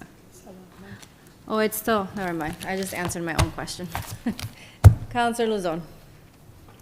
Well, thank you, Madam Chair. To you, Madam Chair, Director.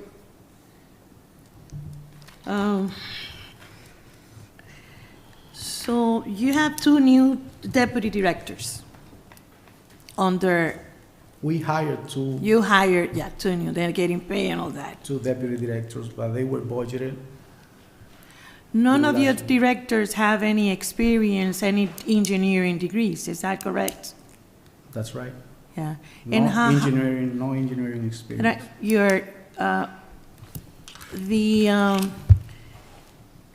job description calls for some type of engineering It was not degree. required. It was not required? No. Did it call for experience in the job? Because according to what I hear, complaints,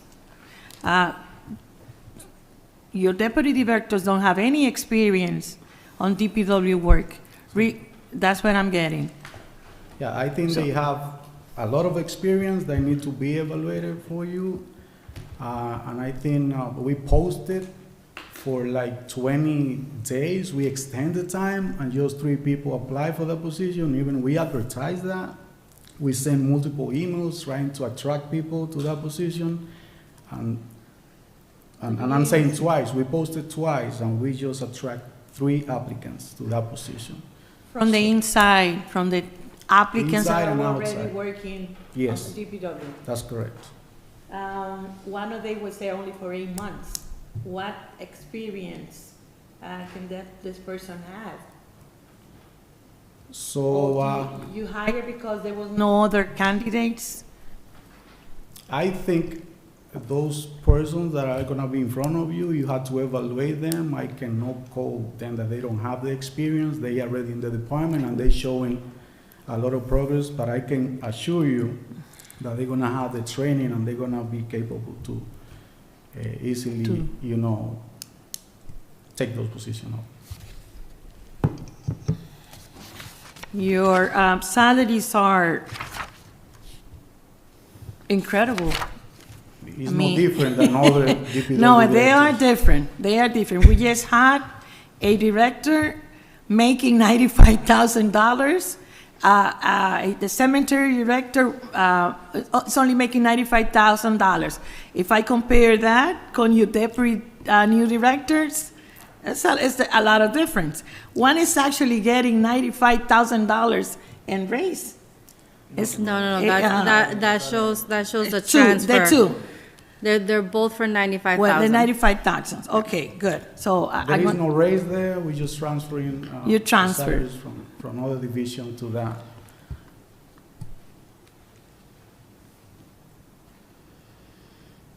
So let's go back and state the salaries, so I don't confuse the people that are watching. So they're both gonna be making how much? 95,000. 95,000, okay, so they are making the same amount of money that the director at the cemetery. So let me tell you, I cannot talk about other departments, but Yeah. my department has 17 divisions. Yeah, you and So I, we're talking about one division compared with Yeah. 17 divisions, and I think, I cannot talk about that right now. through you, because through you, I don't Madam want to Chair. talk about other on. responsibilities or other departments, but my department, so we have 17 divisions, and again, the amount of people that we need is not just 2 deputies. I think we need 10 of them to continue, running the department as it's supposed to be. Other cities, they call every supervisor deputies. The position is not defined by if it's gonna be my assistant. No, they're gonna be dedicated to all the divisions that we have. Thank you, Director, but I get to speak and talk about every department that I wish. That's why I'm a counselor.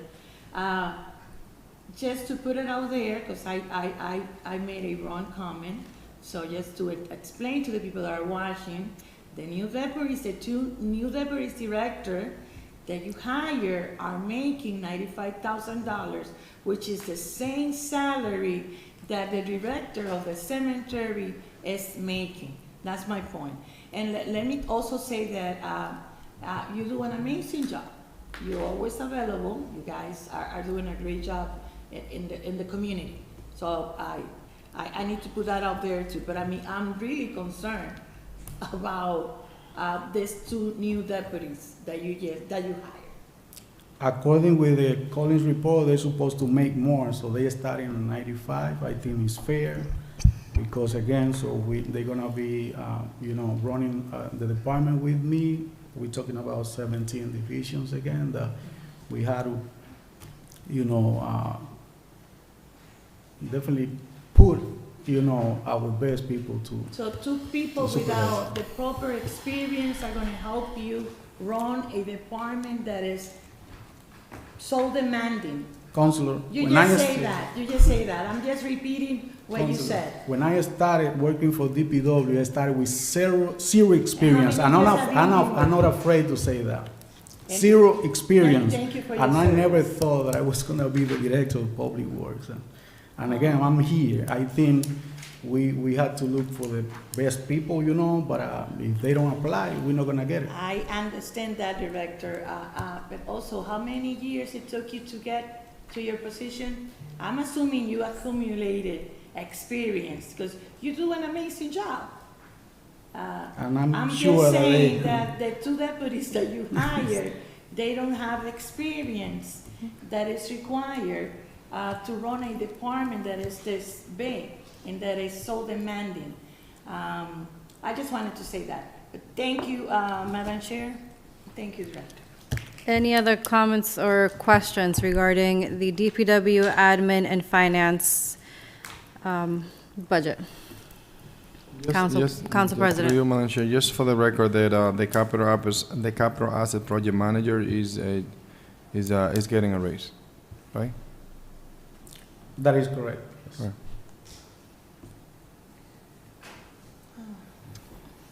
What does the capital assets project manager do? So he's in charge of all our capital assets, like Yeah. the title says. We're building Can you- two schools right now, and we're building I was looking a for a police specific, station, yeah. so that's part of our capital. Okay, thank you. All right, next budget, we have DPW engineering, page 114.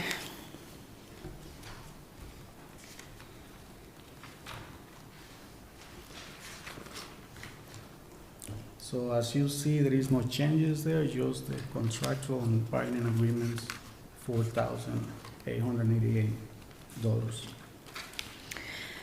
Where is the other half of the city's engineer salary coming from? On the water department, department. so they pay for Got it. half of that position.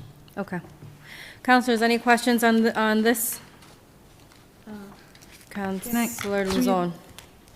To you, Madam Chair. Counselor Luzon? So the director mentioned at the beginning that he's gonna, he has intention of hiring plumbers. And what else did you mention, Director? Two carpenters, Two an carpenters. electrician, and a plumber. No plumber. Okay, and how many plumbers we have so far? Two. Two Yeah. plumbers, and, okay. Can you explain why do we get refund by the school?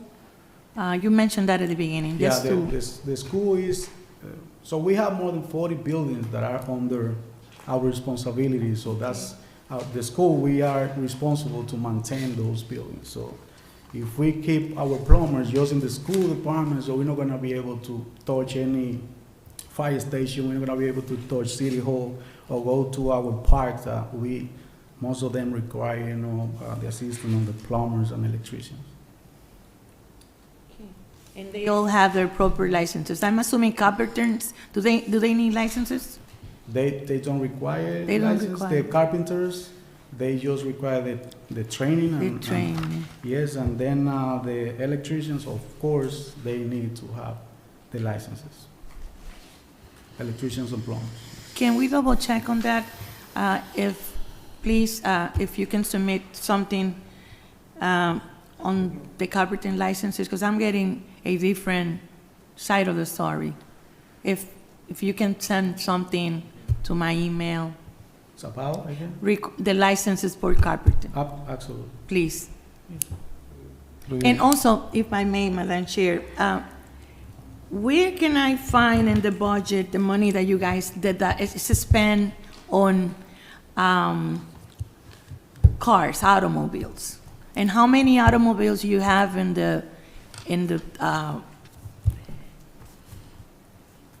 DPW? And if they are allowed to take the cars home, some of the ones that are driving cars that belong to to DPW. Three questions. So in yes, one, the Director. amount of vehicles that we currently have, I'm Yeah. gonna send you that by email. And yes, we have employees that they allowed to take, cars home. They are on call, and they need to come whenever we call them. If they had to show up at 2 a.m. in the morning, Yeah. they had to come. And I would That's why most of our employees, they require, to take the vehicles home. So will you let me know if it's only the supervisors, maybe you guys call it differently, that are allowed to do that, or if it's anyone that works at DPW? Supervisors, some of the foremen that they Foremans, recall. okay. And again, so you don't want a city employee to approach the police officer at 2 a.m. No, in the morning. I understand. When you don't have, a proper vehicle to approach the scene. Director Hyman, yes. Just for the record, if you can send that, I would appreciate it. And I forgot the last question. I asked about the license for the carpenters. So again, carpenters, they do not require license. They require trainings, and they do not require licenses. Okay. They work under the license of the supervisors of buildings and facilities. Oh, okay, so they have to be supervised? Yes. By someone with a license? Absolutely. With license? Yes. Okay, that may be the misunderstanding. Okay. Council President? Thank you. No, you, okay. Council, Madam Chair. Thank you. All right, next we don't have anything under DPW Street Administration. Page 116, No changes. no changes.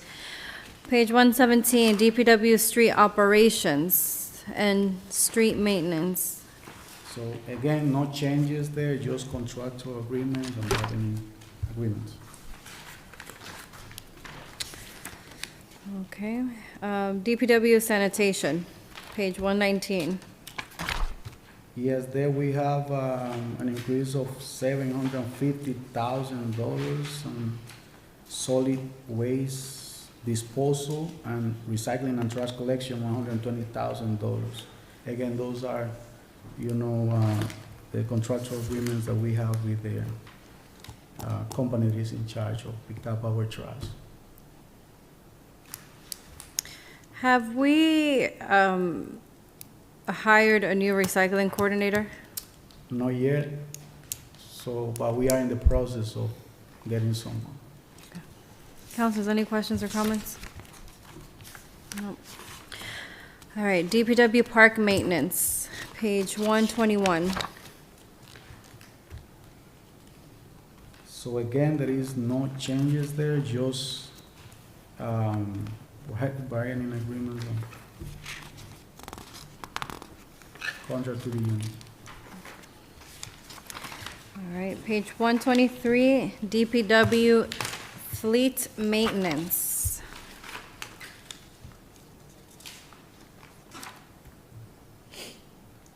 So we have mechanics. 124, right? Yep, So no, we have our own mechanics for DPW vehicles. yeah, there is no changes there. Okay. Just again, contractual agreements with the union, that's it. All right, next budget, 125, DPW Building Maintenance.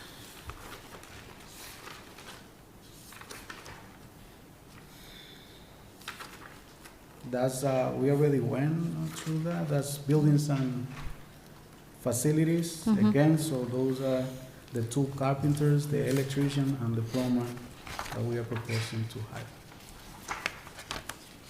Okay, and then we have DPW Parking.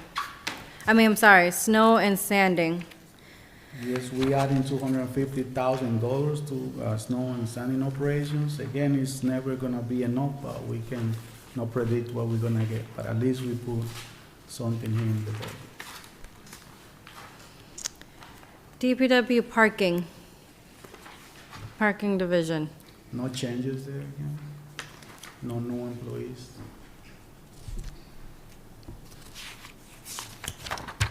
Okay, that was the last one.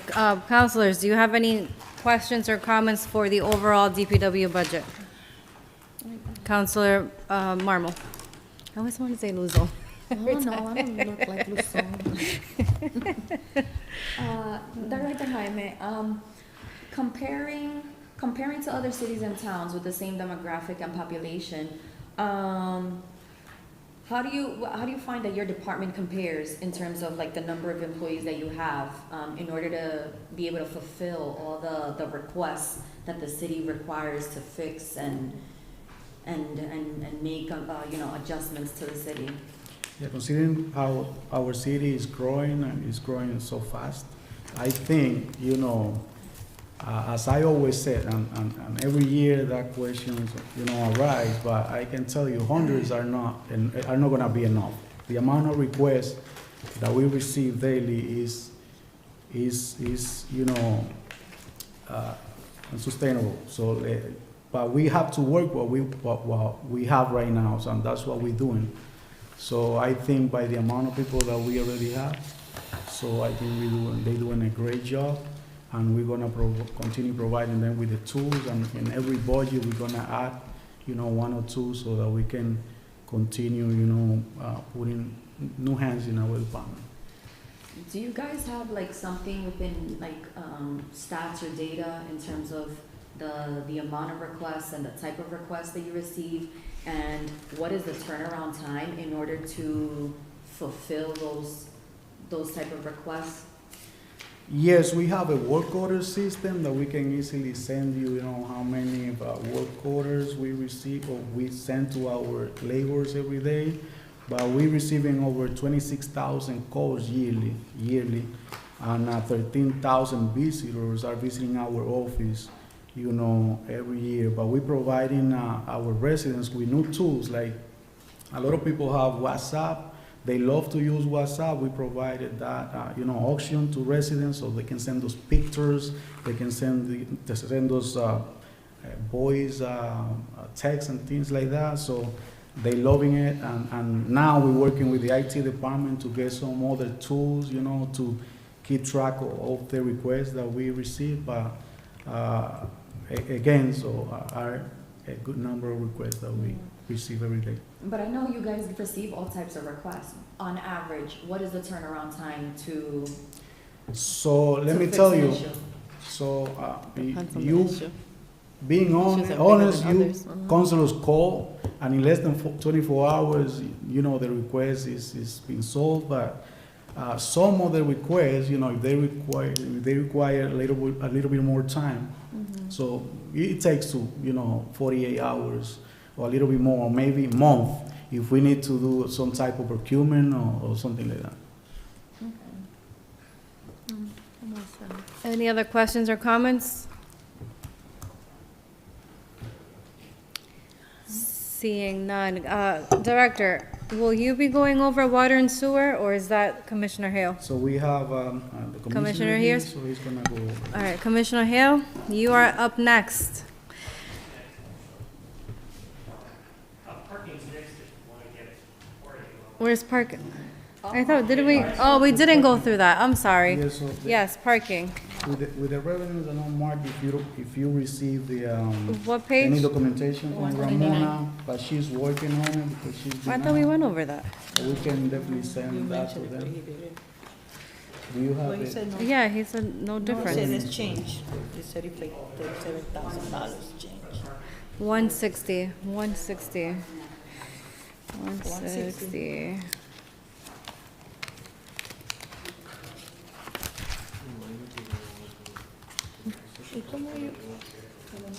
He's still here. Ask. Well, let's do, I mean, it's still DPW, let's do parking and then 160. ¿Cómo encontraron la gasolina? Entonces, la gasolina, ¿tienen un sistema? So again, to parking, we are not adding any new position, and Yeah, that's the revenue. as today, the revenues are $897,789. $897,789.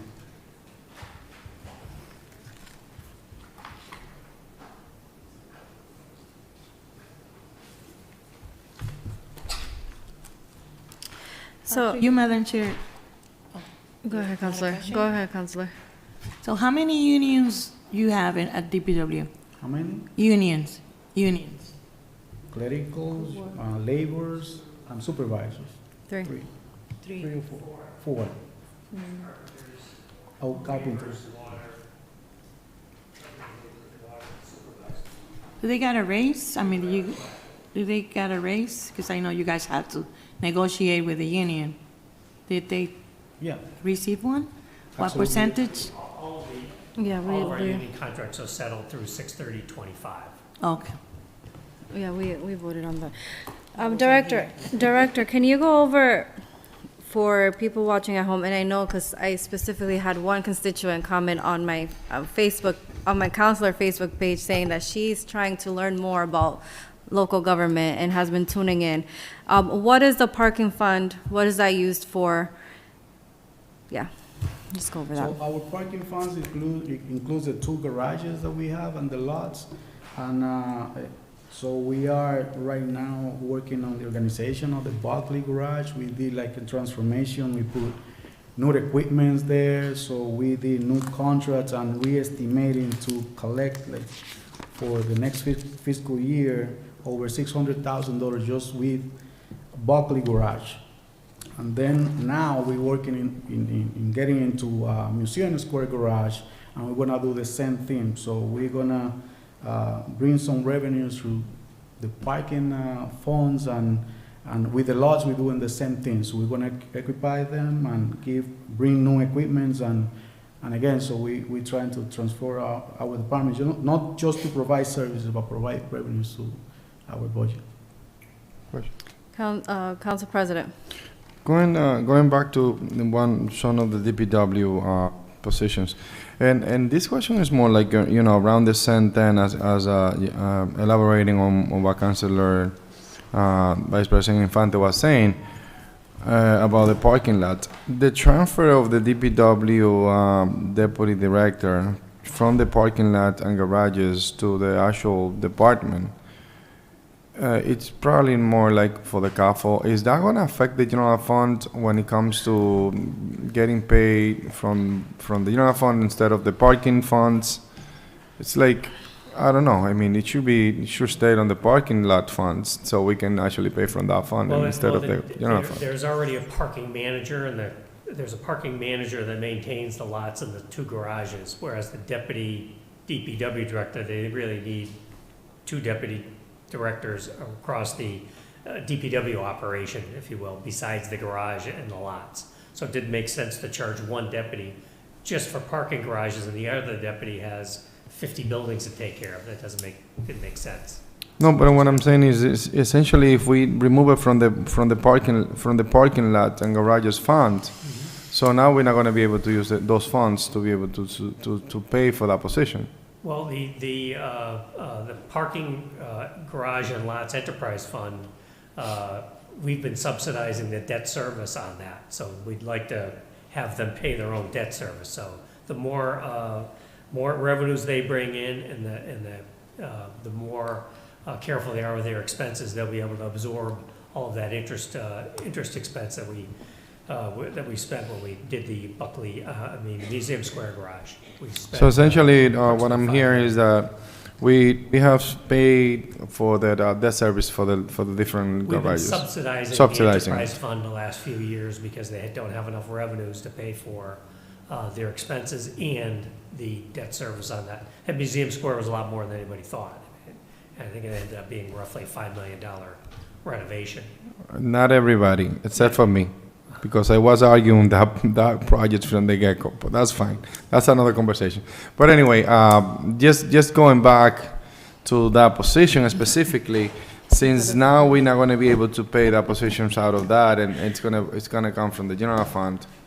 So we are creating a new position at the DPW, even though it's a transfer, but we're not going to be able to use those funds. So it is technically a new position at the DPW side.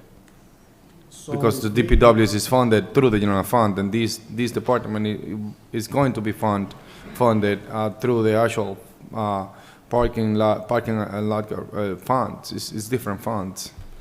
So it's not an actual transfer 101. But it was funded already, so we Yeah. Is this? Just to clarify, you're correct, Counselor. It's not a new position, but it is an additional burden on the general fund, if you will. But again, we're hoping to relieve, if the revenues come in for the parking garage, we're hoping to transfer some of those, that interest and principal expense that's incurred by the general fund, and transfer it over to the parking enterprise fund. Okay, so essentially, is those funds that we've been paying, the debt service that we pay for the project at the different parking lots, is that get paid through the DPW budget, or does it get paid through the general fund? Debt service line. Debt service line item, item, okay. 14, 15 million is what we pay in debt service, and there's, sure, it's the back page. Because essentially what I'm trying to see is like here, perhaps the DPW director get paid through different accounts. So I was wondering if we keep that, if we essentially keep that position on that fund. So because essentially it's doing work for the parking garages fund, and maintaining that because it's expecting that at some point those those funds are not in debt. You know what I mean? Perhaps the plan that the DPW director just mentioned is expected to be on the positive finally. Well, just and the Museum Square isn't detailed in I was looking at the debt service page, see if Museum Square was separately detailed, but it's a municipal, it must have been buried in with some other things. So it's a municipal purpose loan is all the description gives me on page 179. But we can't charge the expenses to the enterprise fund. Mass general laws allow us to have enterprise funds, but we can't charge things. We can't charge a deputy who's not working on the parking and charge to the parking. Same thing with the water department. We can't charge things to the water unless we're actually providing the service. So we can't use it as a revenue source. No, that's what I'm saying, and that's not what I meant. What I meant is that the DPW director is actually being paid under this fund 0.10% of his salary. Well, it wasn't filled before, so this is the first time it's filled, and that will be paid out of the general fund, not the parking fund. So it is a burden, it's an additional position in the general fund, but not an additional position to DPW. The position was funded last year, it just wasn't filled. Gotcha. All right, just want to clarify that we're clear on that. There is an extra position for the DPW, even though it was transferred from one fund to now the DPW fund, which is the general fund. All right, Director, going back to the positions that you're adding for the school department. So we started the conversation on that, but we were waiting for the end and kind of like messed it up and didn't ask you. So those positions that were added that is going to be reimbursed by the school department. Do you mind pointing it out the budget so I can take some notes? As you can see, I actually have multiple years budgets and I look at my notes. Yeah, 126 is the page.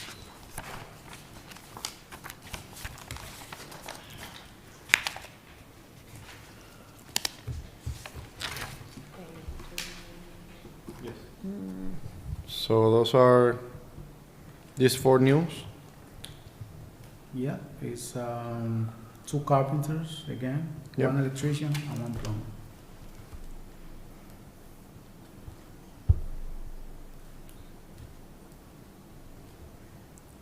And then and a plumber? Yes. Okay. Yes. Just for clarity on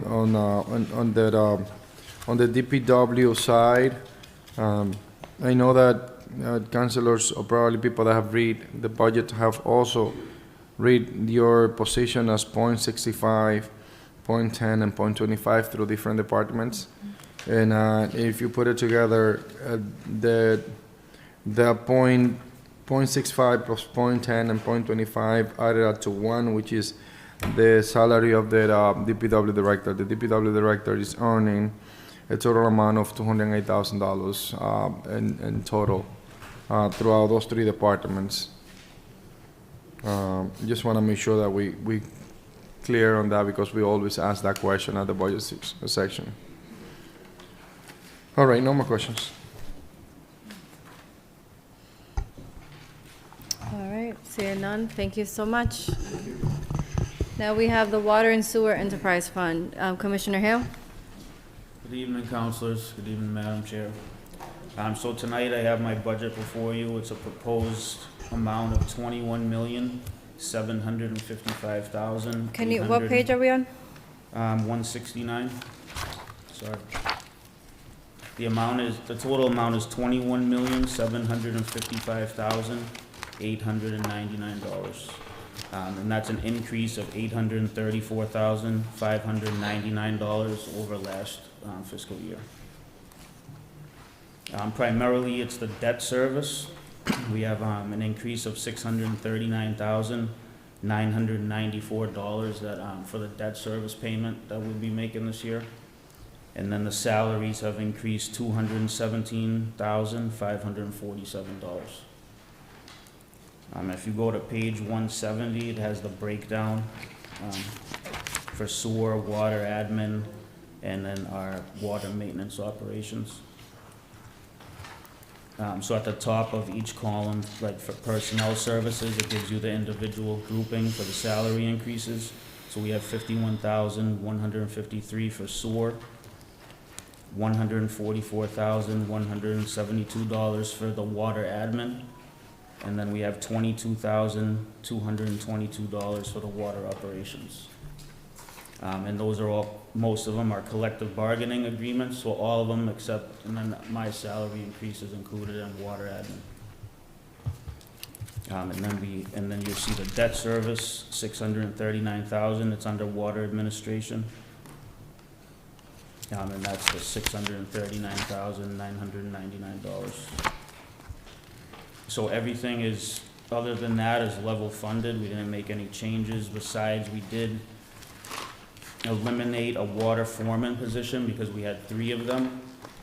So we don't need 3. We have one of the foremen now that was promoted. He actually got the license we needed. We had the additional position a few years ago because we were searching for a licensed operator. But now an internal candidate has that license we need, so we don't need the additional position. And with that money, we added an administrative assistant. That was a 25-year employee that I had promoted from a clerk's position. So that basically, made it a wash for the money. So hold on a second. So this administrative assistant was a promotion from, what was their former position? A clerk? Principal clerk.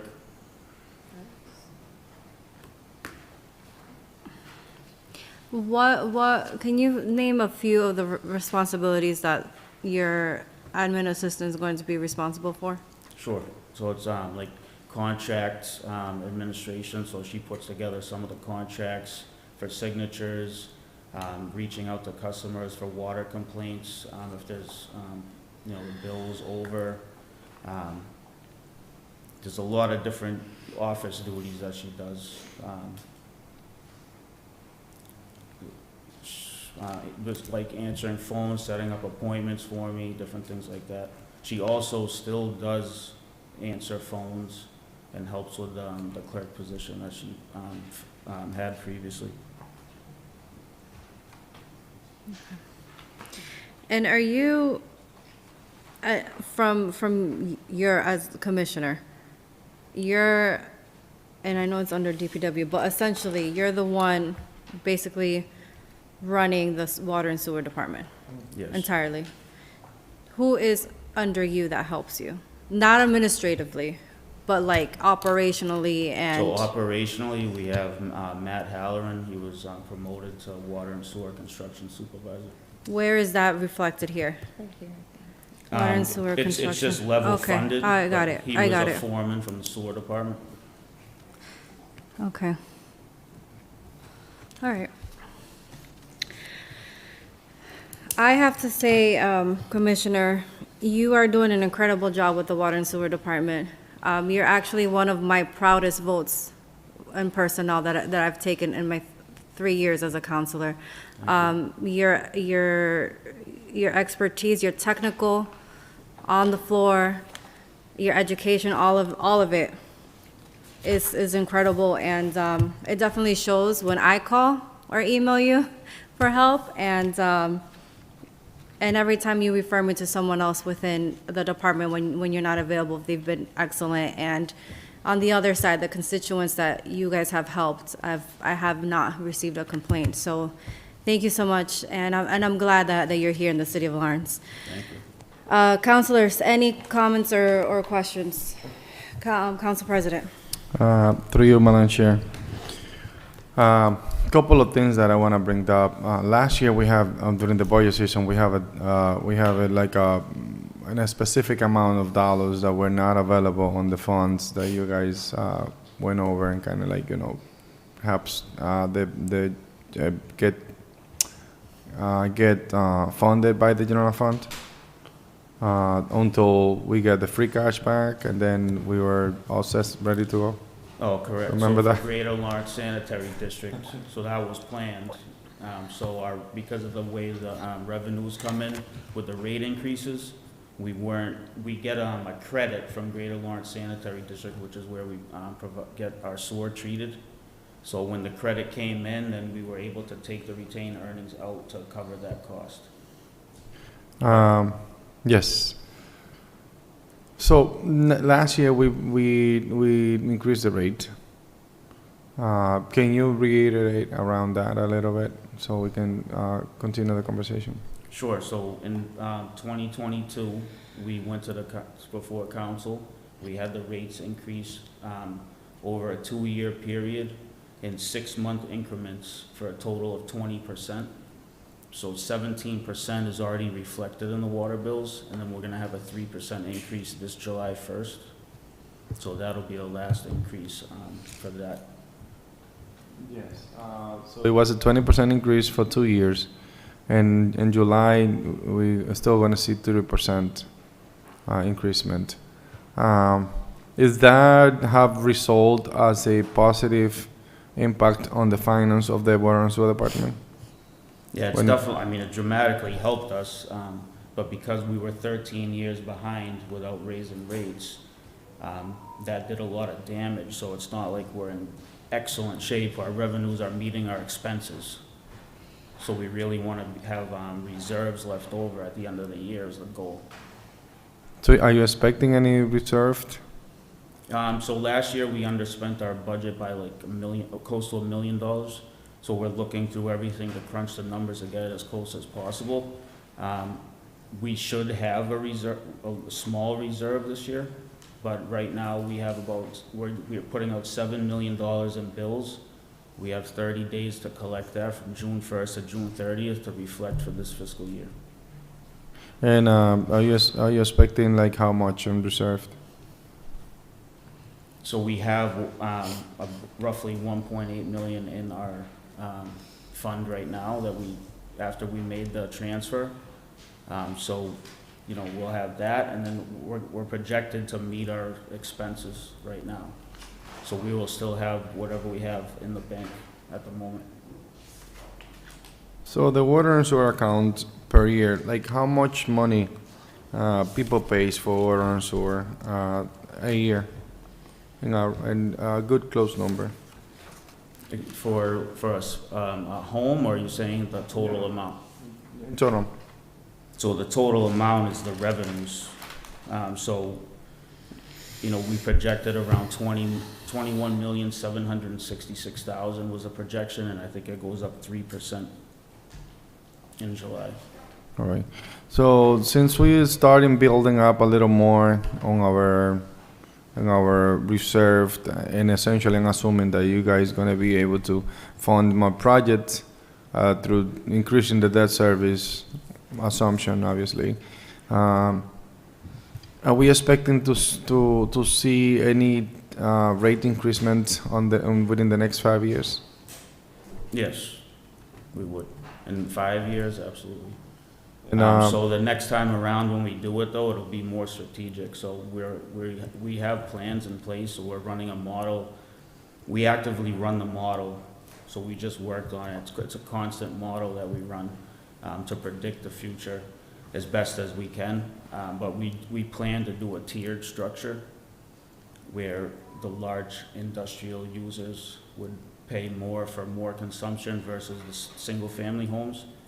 Something similar to other communities that makes it more fair. Yeah, you planning on using perhaps the just commercial or users? So there would be a tier. So if a single family went over a certain tier, the rates would go up, but the tiers would be spread out where if you use water, you know, responsibly, then you shouldn't hit that tier. That's the whole goal of it. Can you show us the potential model that we might use in the near future? Yeah, we can go over it at a council meeting if you'd like, sure. Yeah, I think that will be proactive to talk about that now. Sure. And essentially, once we have the potential increasement, we know what we're talking about, how we're going to split it. Sure. One thing I did find that is in the city ordinance already is there's, I don't have the number with me, but a sewer ordinance that states that we have to set a user fee to maintain the infrastructure beyond just the water and sewer rates for usage. So that's something that I will bring to you, to the full council. No problem. Thank you so much, Madam Chair. Councilor Luzon. Thank you, Commissioner. It's the first time that I hear the word promotion during these meetings, and I just wanted to ask you some questions around that. But first, thank you for what that you do. So do you have to advertise the position before doing a promotion? Yes. Okay. And if no one applies, you promote. Is that how it works? Or no? I'm No, I would confused. go with the best candidate. You go with the best candidate? Yeah. Do they apply for the position? They have to apply? I'm just trying to clarify something. Yes, Will you the person who was applies? promoted applied for the position. Apply for it. But you selected someone from your own team? Correct. And gave them the opportunity. I just wish that other directors take that as an example. And I'm assuming you took in consideration the time that they had and the experience that they had in the department, I'm assuming, because you chose the best candidate. Okay. Thank you for doing that. I just hope that other directors in other departments can take that as an example. There's people in your own departments that need an opportunity, and they have the experience to do the job. So I just want to put that out there. Thank you so much, Commissioner. You're welcome, Councilor. So I believe, any other comments or questions? I believe that wraps up the entire DPW, including water and sewer department. Thank you so much, Commissioner. And thank you to Director Hyman for all you do as well. Thank you. I appreciate the work you do. Next up, we have, last but not least, ISD, Inspectional Services. Director Matos and our newly confirmed ISD Director, Ruiz. Good evening, councilors. It's always a pleasure to come before you. Just to kind of preface the department of, similar to the other parts of my department, we are a kind of unique in the sense that we're a revenue generating department. In this case, the funding that we generate goes back to the general fund. And so the positions are not only critical from the point of view of public safety in terms of code enforcement, building and health, and serve a vital function in terms of maintaining the population of the city healthy and safe, and monitoring, for example, constructions through inspections. We also take the funds that we collect through a variety of different types of fees and assist the city with being able to pay the rest of the bills as well. The only major change to last year's budget is that we're looking to enhance that capacity through an enforcement prosecutor. What page are we on? Excuse me? What page are we on? I'm speaking in... yeah. 88, thank you. It starts at page 88, 91, 93, 95, and 97. There are approximately 6 departments within inspectional services. I was just going over some of the quick highlights. So as I was mentioning, one of the areas that we're looking in this budget is to increase the amount of revenues that we collect for the city and not let some folks that have been getting away with not paying for certain things through the enforcement prosecutor position. This is a position that the council has already approved, and we're looking for that position to pay generally for itself, because it will be going to the court and collecting fees and funding that has been owed to the city for a very long time. What position was this again? This is the enforcement prosecutor. Okay. That they would be going to the courts. All right, let's take this one by one. Who's going to be doing the presentation, you or Director Ruiz? The newly minted director will do most of the presentation. I will be here supporting. Director. Good evening, Madam Chair. Good evening, President, councilors. Okay. Give you a quick summary. Director Matos already summed some of it up, but, you know, inspectional services, we have 6 departments. We have the inspectional services admin, code enforcement, building inspectors, weights and measures, public health, and the licensing board. I will highlight some of the changes from last year. If you have any questions, feel free to interrupt me. Can we just go over, same with the other departments, let's just start at page 80, 89, and 90, the inspectional services admin budget. Yes. So, as Director Matos stated, you know, we're looking for a enforcement prosecutor. Right now, in trash, we've collected 90,000, code violations about 55,000. We're losing a lot of money because when we go to court, many the inspectors, they're not unprepared. They're not issuing the tickets the way they're supposed to. So that's why this enforcement prosecuting position, it's going to pay for itself. As you see the numbers, it's already we collected 145,000 year to date. For the assistant, for the salary, so the city recategorized all salaries. The salaries for the director, assistant director, and building commissioners. We were increased by 4,800. ISD director 24,000.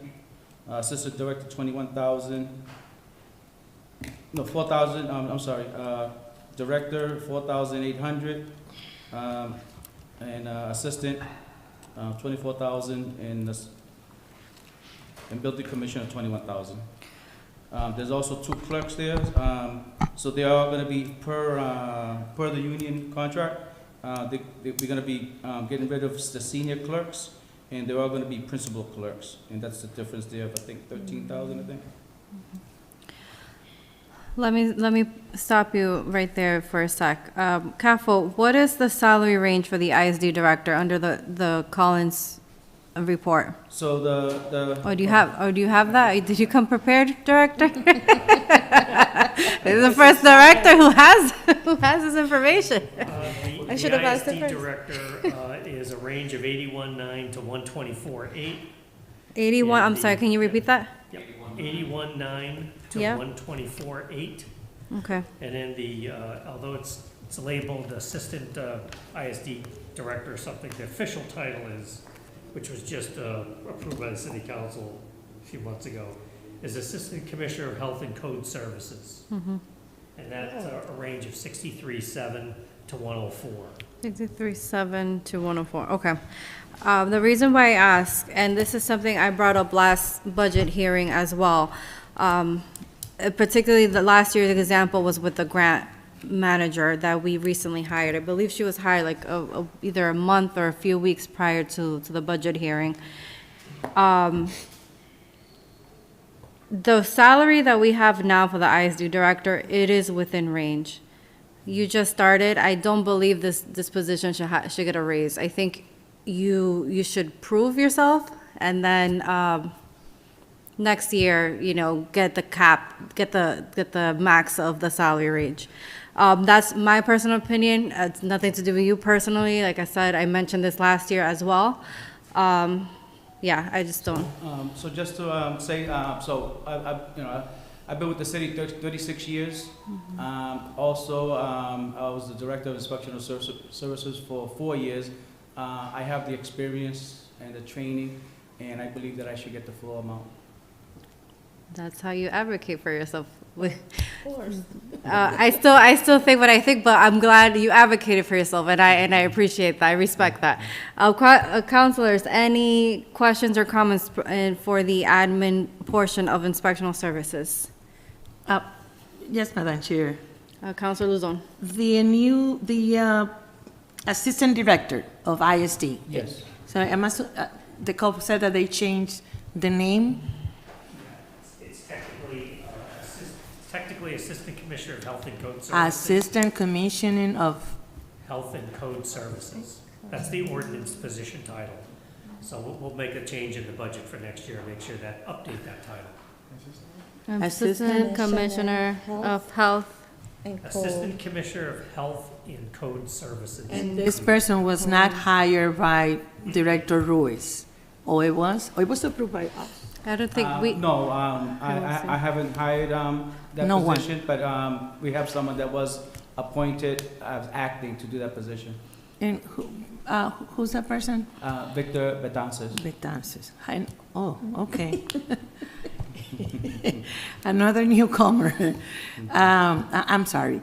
Director Ruiz, so is this person like your deputy You could call it- director? Yeah, you could call it that. Well, he'd be more, so we have like three sections in inspectional services. We have the building side, the health code side, then we have the Board of Health.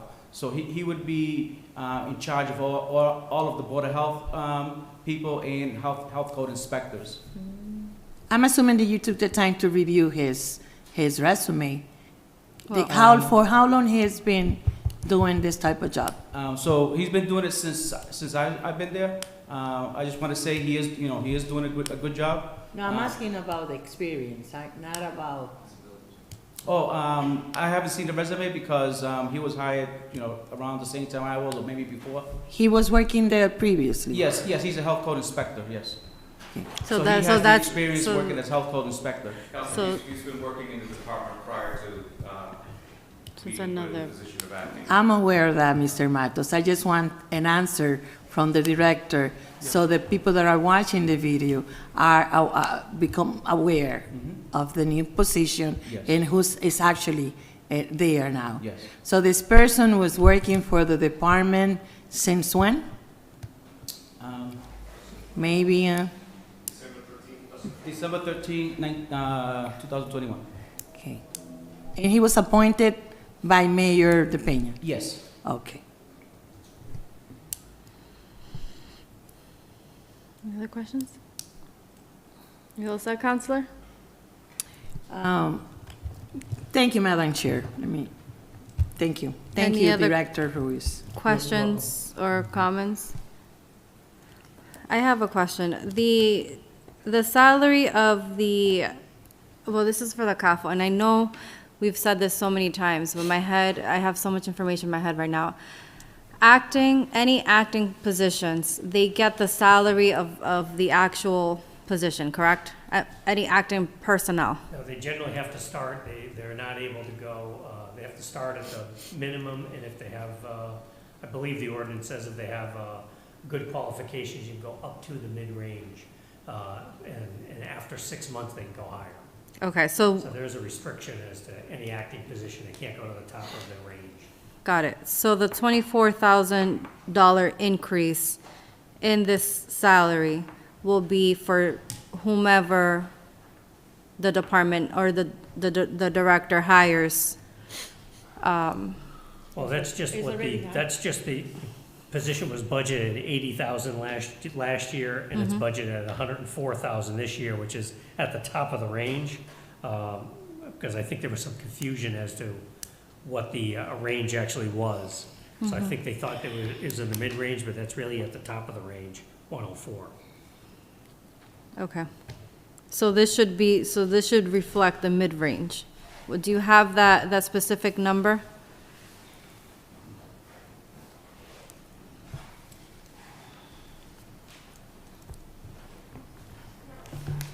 Here, the math. Let's see, they say that was.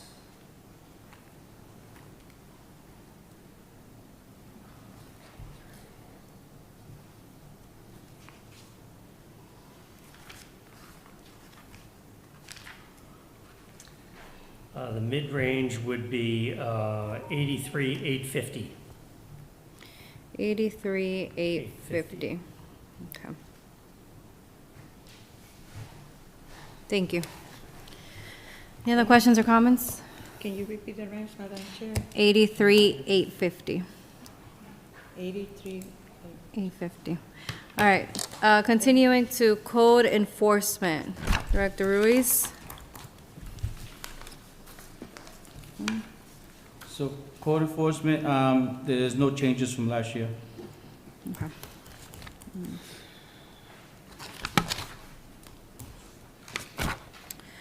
Building inspection. Building inspections, there's some increases to inspectors, contractual salary increase. There's a stipend, overtime stipend for building officials that, it was also contractual. They put in 10,000, but it should be 17,437. And, the clothing allowance was, they were allowed at 3,600. It should be 48 according to the contract. As you know, I just started like a couple of months ago, so I'm new to this.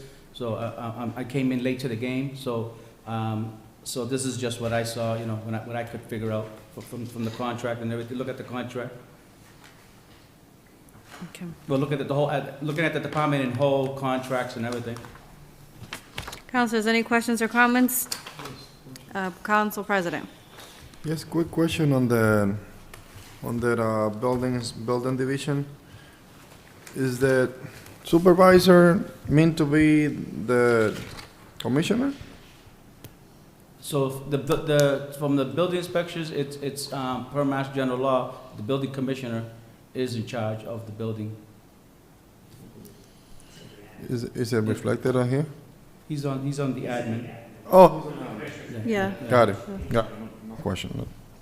Okay. All right, weights and measures.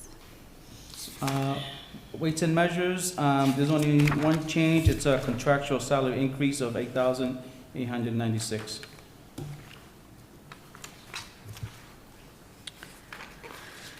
All right, and then we have public health. Public health, we have a board member's salary increase of 10,000. That's for the doctor. We have one salary increase, 6,217 for contractual change for senior clerk to principal clerks. So all the senior clerks are now principal clerks, from what I hear per union, you know, negotiations, I guess, right? Now, yeah, cross-trained, okay. Okay. We have one nurse, and then we have one vacant position for the nurse.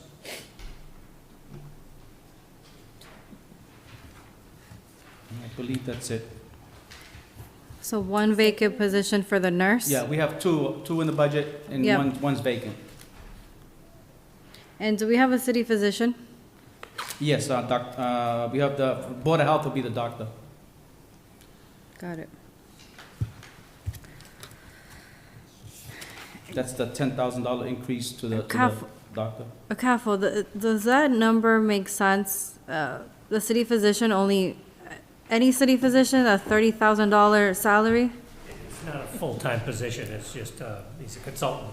But it was just in front of the council just a few, probably 6 weeks ago, 4 to 6 weeks ago, to increase the salary from 20 to 30,000. Oh, that's right. And Dr. Gorin came and explained Yeah, his yep, yep. additional Yep, that's right, that's right. Thank you. The licensing board director. Licensing board, there's no changes there. And the licensing board, you have one coordinator. Board members get a stipend. Yes. Okay. So right now, we have one vacant, the chair.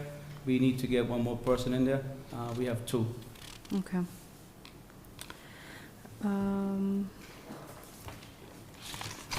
All right, counselors, that's it for your department, correct? I have a big question, Madam Chair. Other director. Council President. Thank you, Madam Chair. Just a few questions on the bottom. First, I'm gonna go to the Board of Health. We received an application that of a registered nurse that wanted to serve on the Board of Health. I believe several members of the council received it. If not, probably everybody. I'm sorry, can you receive what? A Board of Health in person that present interest to serve on the Board of Health. Oh, yes, yes. Yes, so, Councilor, so we have three positions per the charter for 3 board members, and they're filled right now. we have 2 doctors? Sure, if the council would just forward that to us, we'll make the recommendation and see if they could be appointed based on. Because I mean, it could be more than 3. I'm not sure whether, it could possibly be more than 3, but right now, I think that we've. The minimum is traditionally 3, just yeah. had 3. But Yeah, the because minimum- of the fact that the quorums become a little bit difficult, as you saw in some of the other boards, there are alternates, so we could potentially do like Do an an alternate alternate. situation like we do with the other boards. I will forward you that, Director Matos. This individual was actually very articulate, very thorough, and has the qualifications according to the registered resume, so, yeah. Yeah. Yeah. She's a Laurentian, a registered nurse, and I mean, I think that will be a great asset to the Board of Health. Yeah, thank you.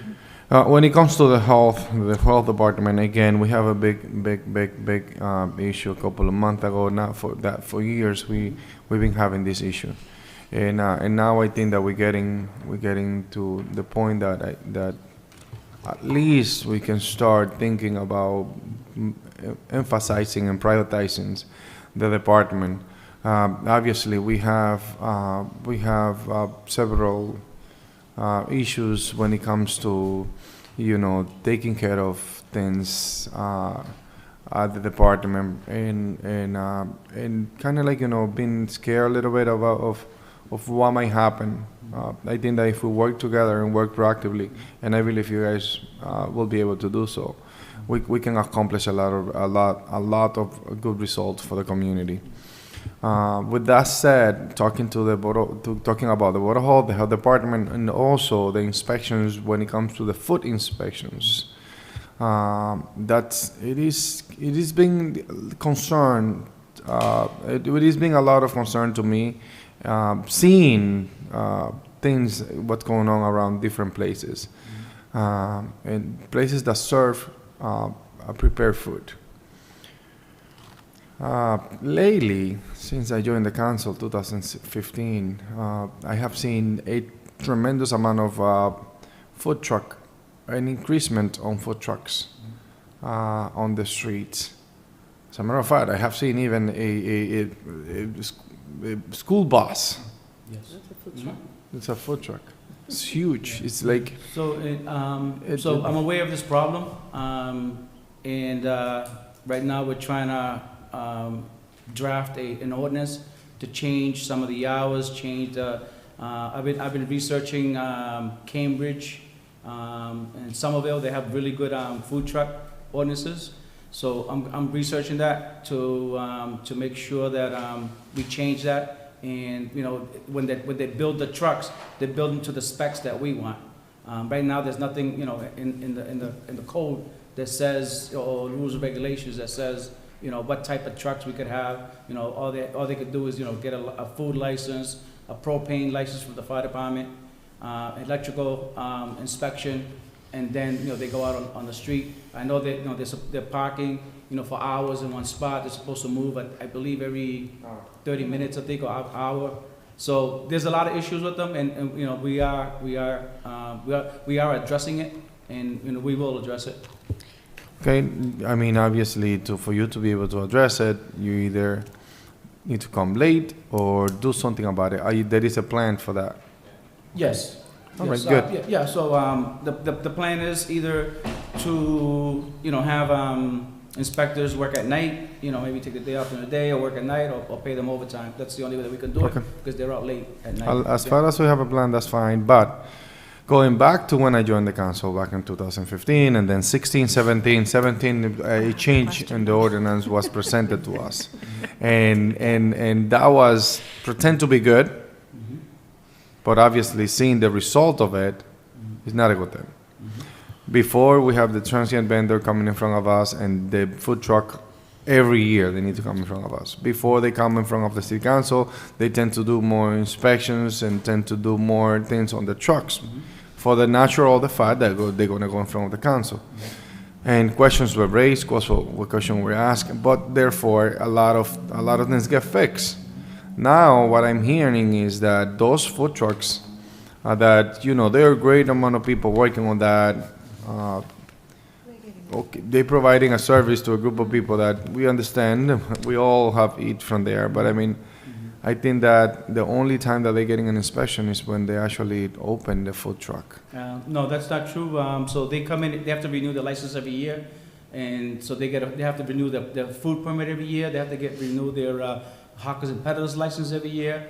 And then they also get inspected by the fire department and the food inspectors. Let me ask you a quick question. I don't want to be rude. Yes.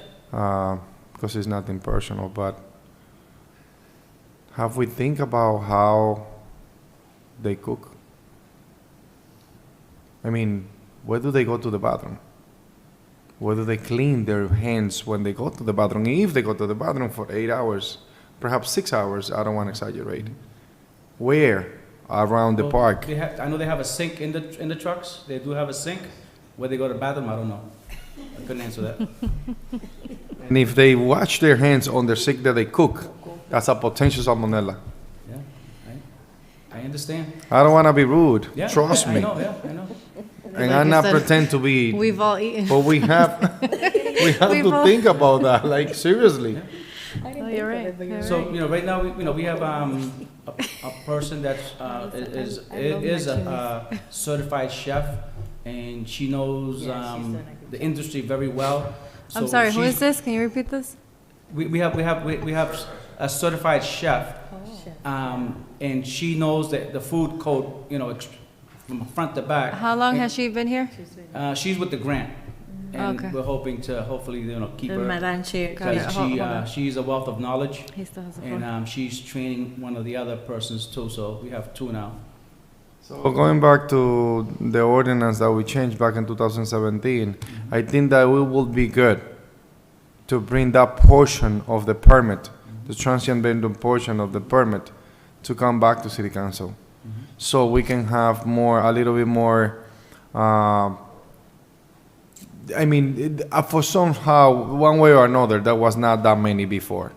And now every night during the weekend, it looked like a food truck park around the Haber Street. So what's lacking also is that in the past, when people come in for like a building permit, we're supposed to have a wraparound meeting with everybody to make sure everybody's on the same page. When you do a food permit, they're supposed to come in, have a meeting, a wraparound meeting, and then we explain all the rules and regulation. So there's a lot of things like that that's lacking that we're gonna put in place.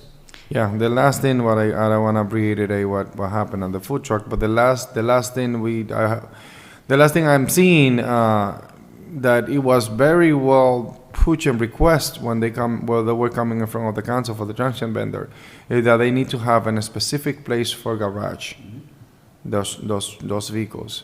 Now I'm seeing it everywhere on different locations. Just because they're commercial, during the weekends, there's days where they actually serve the food until actually they move, and when they move to just pick up the food, where they're gonna go and pick them up. Usually on Water Street, on they're that supposed- bodega. I mean, there is places that is being used as an industrial cook place. So it's like it's all a little concern on every aspect of the business. Yeah, and we got to do a better job in monitoring that and going after them and keeping a handle on what they're doing. I appreciate that you guys have a plan to address this issue. Director, I have two comments. One is actually, it's started off as a not-so-good story, but ended as a good story. But the food trucks, the amount of food trucks in the city, I had a situation, I believe it was last summer, where there was a food truck parked on South Broadway that was not supposed to be there. Essentially, after further research, there were a few permits that they needed. They did not obtain it because they didn't pass what they needed to do, but they still went and opened anyways. I want to say Mike from ISD and Officer Abel Cano were both on top of that situation, and they helped me, and we squared that out, and it was, Mike was tremendous. It was Mike and someone else. There was a woman too. What's her name? Pamela? Hmm? Pamela or Anna? Pamela's new. No, what is her name? I forget her name, but I have her name on my email. But there were two. I'll get you that name because I want you to know the other individual as well. But they did a tremendous job. Also, in my 3 years here, food trucks have been brought up. This is the first time, at least that I'm hearing, within the 3 years that you guys are working on a plan. It took to bring 2 new directors, and I am proud to say my proudest vote was voting against the former ISD director. I did not think he was qualified, and that's one of my proudest votes. And this issue was brought up to him several times. Nothing happened, and now we have 2 new directors, and you guys are getting things done. And I look forward to seeing the ordinance that you guys bring forward to the council. So thank you for that. Yeah, and whatever the councils need, I've helped a few already, right away within, so all you do is call and we'll take, if I can't take it, the staff will take care of it, and I'll make sure it gets done personally. Yeah, the staff, I have not had an extreme bad situation when I need help. So I'm very appreciative, and I know I know that department has been in shambles for a few, and I know you guys are doing what you can. So thank you for the work It's a for the work in entire progress, department. but we'll get it there. Any other comments or questions, councilors? Council President. One last thing, I would like to make sure that when it comes to institutional knowledge around the health department, that we make sure that we take care of those people. I have brought up in specific names to you. I don't want to bring it up here, but I want to make sure that that institutional knowledge is valued and is respected and protected by the city, because it is, at the end of the day, it is a protection for the citizens. And I don't want to bring that a specific case, but you know what I'm talking about. I mean, and I think it's important that we protect and those institutional knowledge, and as well as and promote and incentivize others to be similar, because at the end of the day, it's the city of Lawrence residents that might be affected or benefit by it. Thank you. Yeah, we spoke about it, and we'll take care of it. And so I see that the assistant director is here. To the assistant director, I wish you the best of luck. And I know as an inspector, you did help me and my constituents tremendously, and I hope that that type of work continues. But I don't know, I can only speak for myself, but ISD is one of the departments that I'm gonna be closely watching, because it needs a support, and it needs improvement. So I hope that you guys continue the work. I just want to say, we're also working with DPH. I spoke with Mike Hugo and some other Board of Health people, so we're gonna get back on track. Thank you. Madam Chair. Councilor Luzon.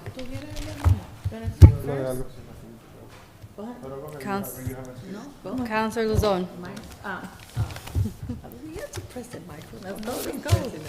Yeah, you have to, yeah. Thank you, Madam Chair, through you, Madam Chair. Thank you, Director Ruiz. It's good to have you here. Thank you. It's good to have you here. It's giving me hope. And just want to put out there for the people that are watching, unfortunately, every time I hear a director present the budget, we come across the same practice. And don't take this personally because you just got here. But we come across the same practice. The mayor, Mayor Brian De Peña, sends someone from his office to the department, and I'm not going to speak to the experience to this particular case, because we're giving him an opportunity. Well, the mayor is giving him an opportunity, and we echo that. But unfortunately, we see the same practice in every department. The mayor's he appoints someone, and sometimes that person doesn't have the experience that you may have in your team already. But there's people there working for years, giving the best for the city, and they're not taking in consideration. Nothing against the new assistant director, but the practice and the process is wrong. We need to take in consideration the people that already have experience and they're already there, willing to walk the extra mile. Unfortunately, no opportunity is given to them. So I wish you the best of luck. And thank you for all that you're doing. And just to add to the comment of about the food trucks, I personally know that they are doing inspections. Yes. They also, they're doing a lot of work. They are there doing the best that they can.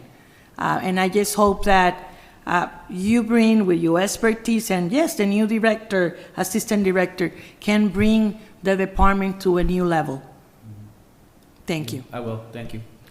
Before I hand the floor to Council President Caffo, I believe for the last 3 days, the main theme to go back with is personnel, salary practices, processes and practices. I believe this committee has felt strongly about that overall. So just something to keep in mind for the future. Council President. Sure. We have an issue that we need to address, and I would like to bring this up now in public because, I mean, it's been a few years, and I know that if you guys take over, it will help tremendously. As far as I know, hold on a second. As far as I believe, there is a huge issue around Water Street, on the lower side of Water Street. There is a